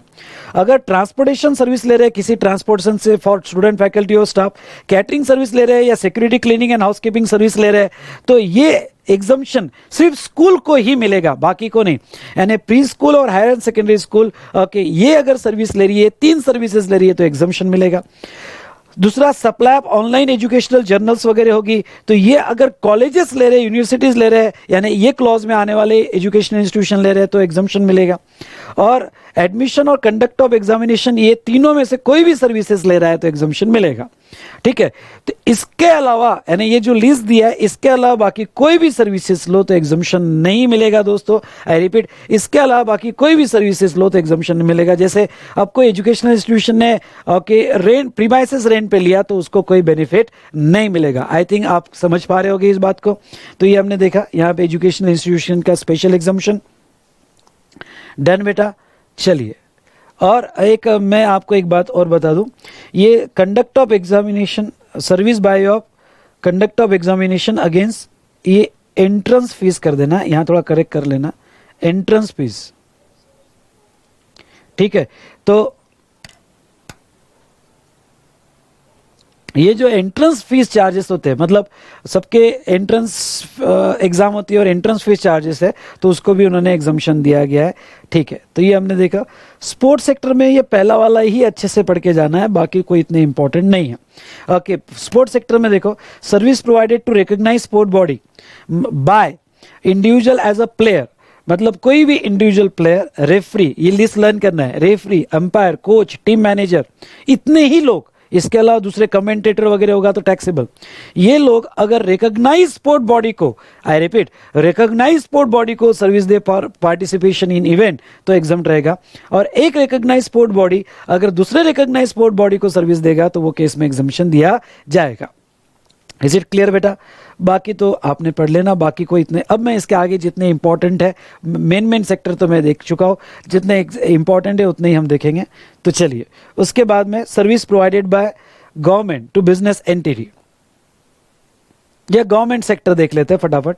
ओके, ये ऐसा करो, ये टाइटल को आप ऐसा लिख सकते हो, गवर्नमेंट सेक्टर।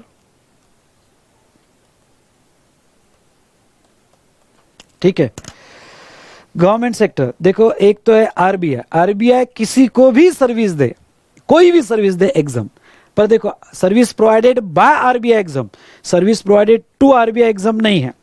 उसके बाद में next, all services provided by foreign diplomatic mission located in India, मतलब फॉरेन कॉन्सुलेट ऑफिस हो गया या वीजा ऑफिस होगा, वो जो सर्विसेज देंगे एग्जाम, उनको जो सर्विसेज मिलती है तो वो यूआईएन, यूनिक आइडेंटिफिकेशन नंबर में उसका रिफंड क्लेम कर सकते हैं।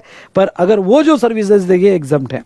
उसके बाद में आपके टोल चार्जेस एग्जाम्प्ट रहेंगे, फिर वो एन्युटी टोल चार्जेस भी होंगे तो एग्जाम्प्ट रहेंगे। Now all services provided by government. अब मैं थोड़ा ध्यान से सुनना, एक चार्ट जो मैं रेगुलर क्लास में भी आपको पढ़ाता था, वो चार्ट में लेना चाहूंगा गवर्नमेंट सेक्टर का। देखिए,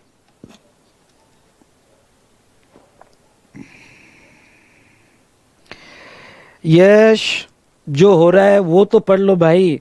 अब आपको सब कुछ चाहिए तो एक काम करेंगे, हम तुम्हारा आंसर शीट भी आके लिख देंगे। इतना स्पून फीडिंग मत करो, आप ट्राई करो यार। कोई प्रॉब्लम आ रहा है, नहीं समझ में आ रहा है तो फिर आप ओके यहाँ पे तो एमसीक्यू, कस्टम्स और एफटीपी, अरे खुद तो कुछ करो, सब रिवाइज करके मिलेगा। मैं जितना मेरे से होगा उतना करके दूंगा। ओके, स्पून फीडिंग की बिल्कुल आदत मत लगाओ, ठीक है?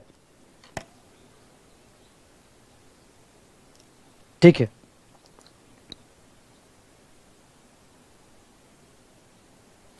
एक मेमोरी टेक्निक किसी ने भेजी है, अनु ने, प्रेम चोपड़ा की सर्विसेज, वो जो स्पोर्ट वाला था। P for player, R for referee, E for umpire, M for manager और C for coach. Prem Chopra की सर्विसेज। चलो, तो P for player, R for referee, E for umpire, M for manager Prem और सी फॉर कोच। चलिए okay, आगे बढ़ते हैं। यहाँ पे गवर्नमेंट सर्विसेज देखो, गवर्नमेंट सर्विसेज, गवर्नमेंट सेक्टर में अगर आप सर्विसेज ध्यान से देखना, गवर्नमेंट, लोकल अथॉरिटी, ठीक है, मैं इसको दो पार्ट में डिवाइड करता हूँ। मतलब वो एग्जम्पशन को पूरा चार्ट में देखो, जितने भी गवर्नमेंट सेक्टर के एग्जम्पशंस है मैं चार्ट में यहाँ पे रिवाइज कर देता हूँ। एक लेता हूँ जनरल और एक लेता हूँ स्पेशल कैटेगरी। स्पेशल कैटेगरी में मैं ए, बी और सी, कौन कौन से ए बी सी बेटा, ए बी सी मैं ये स्पेशल कैटेगरी में लेता हूँ। और वो यहाँ पे services of department of post by way of speed post, department of post government department है, उनकी कुछ ही सर्विस टैक्सेबल है, जो है speed post, express parcel post, life insurance और agency services provided to any person other than government. तो किसी भी पर्सन को उन्होंने ये 4 सर्विसेज प्रोवाइड की तो टैक्सेबल होगी, लेकिन गवर्नमेंट को प्रोवाइड की तो टैक्सेबल नहीं होगी। तो पहला वाला मैं डिपार्टमेंट ऑफ पोस्ट की, ओके, डिपार्टमेंट ऑफ पोस्ट की सर्विसेज। दूसरा अगर आप देखोगे तो वेसल और एयरक्राफ्ट वाली सर्विसेज, यहाँ पे दूसरा मैं ले लेता हूँ, vessel services in relation to vessel और एयरक्राफ्ट एट पोर्ट। और तीसरा ओके, गुड्स और पैसेंजर ट्रांसपोर्ट, ये मैं स्पेशल में ले लेता हूँ, वेसल और एयरक्राफ्ट और गुड्स और पैसेंजर ट्रांसपोर्ट, पैसेंजर, ये मैं 3। वैसे तो सभी गवर्नमेंट की सर्विसेज ये एग्जाम्पशन के हिसाब से एग्जम्प्ट रहेगी, लेकिन ये 3 कैटेगरी वाली और एक 4th मैं बाद में लूंगा, तो ये 3 कैटेगरी वाली सर्विसेज ये टैक्सेबल ही होगी। तो डिपार्टमेंट ऑफ पोस्ट की वो 4 सर्विसेज, वेसल एयरक्राफ्ट से रिलेटेड और गुड्स और passenger of transportation services by government, ये टैक्सेबल होगी। लेकिन गुड्स और पैसेंजर के जो सेक्टर हमने पहले देखा एग्जम्पशन का, उसमें एग्जम्पशन होगा तो मिल जाएगा। जैसे गवर्नमेंट का अगर रेलवे सेक्टर है तो सिर्फ एसी क्लास, फर्स्ट क्लास ही टैक्सेबल होगी। तो इन शॉर्ट ये एंट्री आपने ट्रांसपोर्ट सेक्टर के साथ रीड करना है, तो वो सर्विसेज टैक्सेबल होगी। और ये टैक्सेबल जो होगी ये फॉरवर्ड चार्ज में ही आएगी, ध्यान से सुनना, ये फॉरवर्ड चार्ज में ही आएगी, ये रिवर्स चार्ज में नहीं आएगी। मतलब ये किसी को भी दे, बिजनेस एंटिटी को दे, छोटे बच्चे को दे, कोई भी पब्लिक को दे, स्पीड पोस्ट है, एक्सप्रेस पार्सल पोस्ट है, ऑलवेज अंडर फॉरवर्ड चार्ज, इसको रिवर्स चार्ज नहीं आएगा गवर्नमेंट सर्विस को। अब जनरल, अगर गवर्नमेंट सर्विस पब्लिक, ये मेरे क्लासिफिकेशन पब्लिक और बिजनेस एंटिटी। अब सुनो, अगर गवर्नमेंट सर्विस जो है यहाँ पे पब्लिक को जा रही है तो ऑल सर्विसेज एग्जम्प्टेड, ओके, ये ऐसा मीनिंग आता है। तो ये एंट्री को कैसे पढ़ना, all services by the government local authority exempted, लेकिन ये 3 टैक्सेबल और ये बिजनेस एंटिटी वाली टैक्सेबल। तो पब्लिक को जा रहा है तो एग्जम्प्ट है, ओके, ऑल सर्विस एग्जम्प्ट है। लेकिन अगर सर्विस बिजनेस एंटिटी को जा रही है, डी क्लॉज में बिजनेस एंटिटी को जा रही है तो यहां टैक्सेबिलिटी आएगी, यहां टैक्सेबल आएगा अगर बिजनेस एंटिटी। और बेटा यहां चार्ज कैसे होगा, रिवर्स चार्ज या फॉरवर्ड चार्ज? तो अगर गवर्नमेंट बिजनेस एंटिटी को सर्विस दे रही है या ये 3 केसेस में सर्विस दे रही है तो टैक्सेबल, ये 3 केसेस में ऑलवेज फॉरवर्ड चार्ज रहेगा। ये बिजनेस एंटिटी को रहेगा तो ये रिवर्स चार्ज में आएगा। अब बेटा यहां पे मैं ये चार्ज थोड़ा बताता हूं। अगर रेंटिंग ऑफ इमूवेबल प्रॉपर्टी है, renting of immovable property by government and other services, अगर रेंटिंग ऑफ इमूवेबल प्रॉपर्टी है तो वो सिचुएशन में अगर रजिस्टर्ड पर्सन को गवर्नमेंट ने सर्विस दिया होगा और अनरजिस्टर्ड पर्सन को दिया होगा, अगर रजिस्टर्ड पर्सन को सर्विस दिया होगा तो यहां पे रिवर्स चार्ज लग जाएगा, आरसीएम लग जाएगा, और अनरजिस्टर्ड को लग जाएगा तो फॉरवर्ड चार्ज में ओके यहां पे टैक्स आएगा। ये ध्यान रखना, रेंटिंग के लिए स्पेशली यहां हमने लिया। यस काजल आप सही हो, ओके। और बाकी अदर सर्विसेज आरसीएम में ही आएगी, अदर सर्विसेज आरसीएम में आएगी। तो ये इस चार्ट को अगर आप ऐसा पढ़ो ना तो बहुत बेस्ट रहेगा। जनरल, स्पेशल में 3 ऑलवेज फॉरवर्ड चार्ज, जनरल में पब्लिक को all services exam, business entity को टैक्सेबल, उसमें रेंटिंग होगा, रेंटिंग में रजिस्टर्ड होगा तो आरसीएम, अनरजिस्टर्ड होगा तो फॉरवर्ड चार्ज में टैक्स आएगा, यानी गवर्नमेंट टैक्स देगी। और बाकी अदर सर्विसेज के लिए बेटा फॉरवर्ड चार्ज अप्लाई होगा। ये बात आई आपके समझ में? और फिर बेटा ये तो मेन एग्जम्पशन हुआ, इसके अलावा गवर्नमेंट ने अदर एग्जम्पशन दी है। अदर एग्जम्पशन में आपको अगर मेरा चार्ट याद होगा तो अदर एग्जम्पशन में मैंने आपको ये बताया था टर्नओवर बेस और वैल्यू बेस एग्जम्पशन। अब टर्नओवर बेस और वैल्यू बेस एग्जम्पशन में क्या है बेटा, मैं आपको याद दिला दूं फटाफट।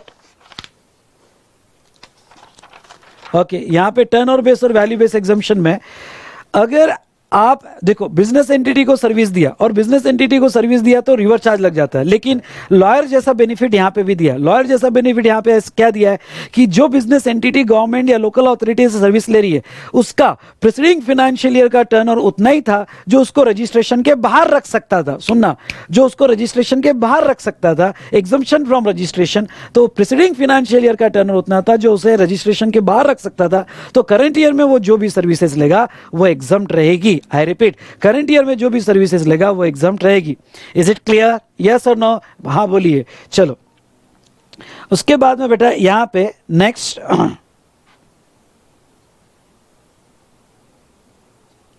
चलो ये दूसरा एक वैल्यू बेस एग्जम्पशन दिया है। वैल्यू बेस एग्जम्पशन कितना दिया है कि अगर गवर्नमेंट ने कोई सर्विस दी, ध्यान से सुनना, गवर्नमेंट ने सर्विस दी और वो सर्विस की इनवॉइस वैल्यू अगर 5,000 से कम है, इनवॉइस वैल्यू 5,000 या उससे कम है, तो वो इनवॉइस पे एग्जम्प्ट रहेगा। फिर वो किसी को भी दे, यानी कोई बड़ी बिजनेस एंटिटी का जिसका टर्नओवर 200-300 करोड़ है पर गवर्नमेंट से सर्विस ली और इनवॉइस बेस पर अगर अमाउंट 5,000 से कम है तो एग्जम्पशन मिलेगा। लेकिन अब पहला जो टर्नओवर बेस वाला एग्जम्पशन था, एग्रीगेट टर्नओवर बेस वाला एग्जम्पशन था, वो ये स्पेशल कैटेगरी को अप्लीकेबल नहीं है। मतलब ओके, इसलिए मैंने इसको स्पेशली कर दिया है। मतलब जितने भी एग्जम्पशन है ये स्पेशल कैटेगरी को मिलते ही नहीं है। मतलब ये स्पीड पोस्ट सर्विस छोटे बच्चे को भी प्रोवाइड किया तो टैक्सेबल होगा। इसलिए जो यहाँ पे पिछले साल आपका टर्नओवर उतना है जो आपको एग्जम्पशन के बाहर रखता है, तो आपको यहाँ करंट ईयर में जितनी भी गवर्नमेंट की सर्विस लोगे एग्जम्प्ट है, लेकिन ये 3 सर्विसेज लोगे तो टैक्स आएगा और वो भी फॉरवर्ड चार्ज में गवर्नमेंट देगी और वो आपको टैक्स लगा के देगी। Is it clear? दूसरा, ये जो यहाँ पे टर्नओवर वाला एग्जम्पशन है ये रेंटिंग को अप्लीकेबल नहीं होगा। रेंटिंग ऑफ इमूवेबल प्रॉपर्टी होगा तो वो टर्नओवर वाला एग्जम्पशन नहीं होगा। मतलब पिछले साल आप थ्रेशोल्ड के नीचे थे, लेकिन करंट ईयर में आपने अगर रेंटिंग लिया और गवर्नमेंट से लिया तो आप करंट ईयर में आप अगर रजिस्टर्ड होगे तो रिवर्स चार्ज, और रजिस्टर्ड नहीं होगे तो गवर्नमेंट आपको टैक्स लगा के देगा, लेकिन वो 2 केस में अप्लीकेबल नहीं होगा। ये 2 ना टर्नओवर बेस वाले और वैल्यू बेस वाले एग्जम्पशन अच्छे से पढ़ के जाना है आपको। उसके बाद में बेटा नेक्स्ट यहाँ पे वैल्यू बेस वाला एग्जम्पशन, मतलब भाई वो सर्विस किसी को भी दे, बड़े बिजनेसमैन को भी दे, 5,000 तक का इनवॉइस होगा तो वो एग्जम्पशन में रहेगा। और अगर आपका कंटिन्यूअस सप्लाई सर्विस होगा तो पूरे साल का अमाउंट 5,000 माना जाएगा। और अगर आपका कंटिन्यूअस सप्लाई सर्विस नहीं होगा तो पर इनवॉइस 5,000 माना जाएगा। और ये एग्जम्पशन ये स्पेशल कैटेगरी वालों को अप्लीकेबल नहीं है। मतलब 5,000 का इनवॉइस अगर स्पीड पोस्ट का बनता है, 5,000 क्या 50 रुपए का भी स्पीड पोस्ट का बनता है तो उसके ऊपर जीएसटी लगाया जाएगा। आई रिपीट, उसके ऊपर जीएसटी लगाया जाएगा। उसके बाद में बेटा नेक्स्ट अगर हम बात करें तो नेक्स्ट यहां पे, ठीक है, नेक्स्ट अगर हम बात करें तो नेक्स्ट अगर हम यहां पे देखें तो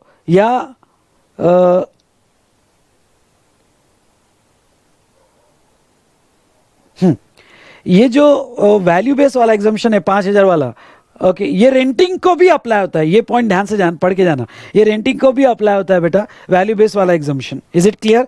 चलिए तो ये टर्नओवर बेस वैल्यू बेस वाला एग्जम्पशन हम पढ़ के गए। उसके बाद में registration fees under any act या फिर कैलिब्रेशन सेफ्टी चेक वगैरह, तो देखो ये turnover base value base exemption हुए।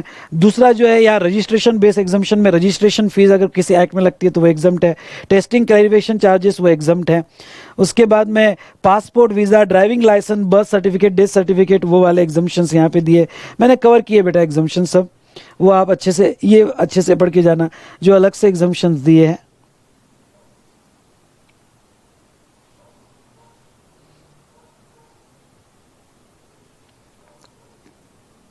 ठीक है, क्या प्रॉब्लम हो गई?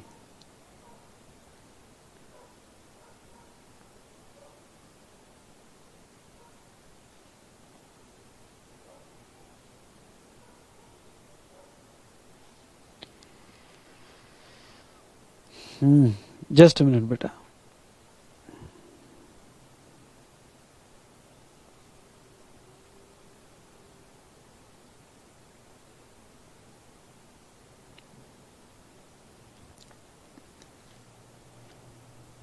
हाँ, रजिस्ट्रेशन बेस्ड जो एग्जम्पशन है जैसे testing, calibration, safety check for के worker, consumer, public at large, उसको एग्जम्पशन दिया गया। Okay, food safety and standard authority of India वो सर्विसेज दे रही तो एग्जम्प्ट है। Right base exemption, right base exemption में ये वाला पढ़ के जाना, ये बहुत इंपॉर्टेंट है। और वो है service provided by government entity against consideration for grant to another government या लोकल बॉडी, तो वो एग्जम्प्ट है। Service by way of old age home, ये भी आपने पढ़ के जाना है, और ये पहला वाला भी पढ़ के जाना है।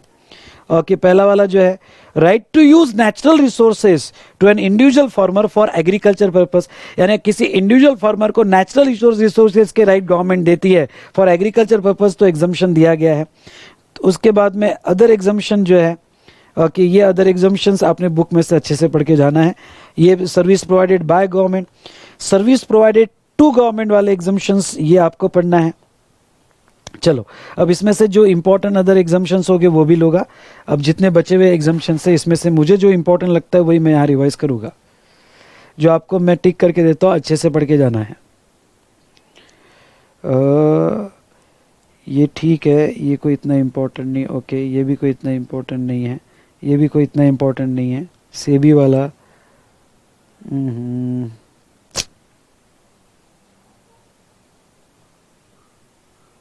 अरे यार क्या हो गया, वापस से वो तकलीफ दे रहा है।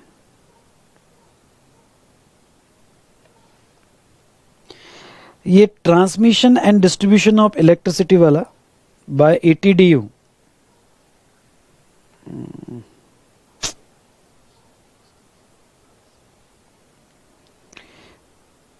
बाय ATDU, ये आपको पढ़ के जाना है। ट्रांसमिशन, ये लीज वाला 30 साल के ऊपर अगर लीज दिया तो उसका जो प्रीमियम है वो एग्जम्प्ट रहेगा, ये आपको पढ़ के जाना है। ठीक है, चलो यहाँ एक लीज वाला आपको, मैं मेरे इसमें आ जाता हूँ। उसके बाद में राइट साइड में अगर आप चार्ट में आते हो तो अब आते हम कंस्ट्रक्शन सेक्टर पे। कंस्ट्रक्शन सेक्टर पे यहाँ पे construction of original work of single residential unit, ये वाला मैं थोड़ा यहाँ पे लेना चाहूँगा। ये ऐसा है बेटा कि कंस्ट्रक्शन सेक्टर पे अगर आप आते हो यहाँ पे, चलो आ जाओ कंस्ट्रक्शन सेक्टर में फटाफट।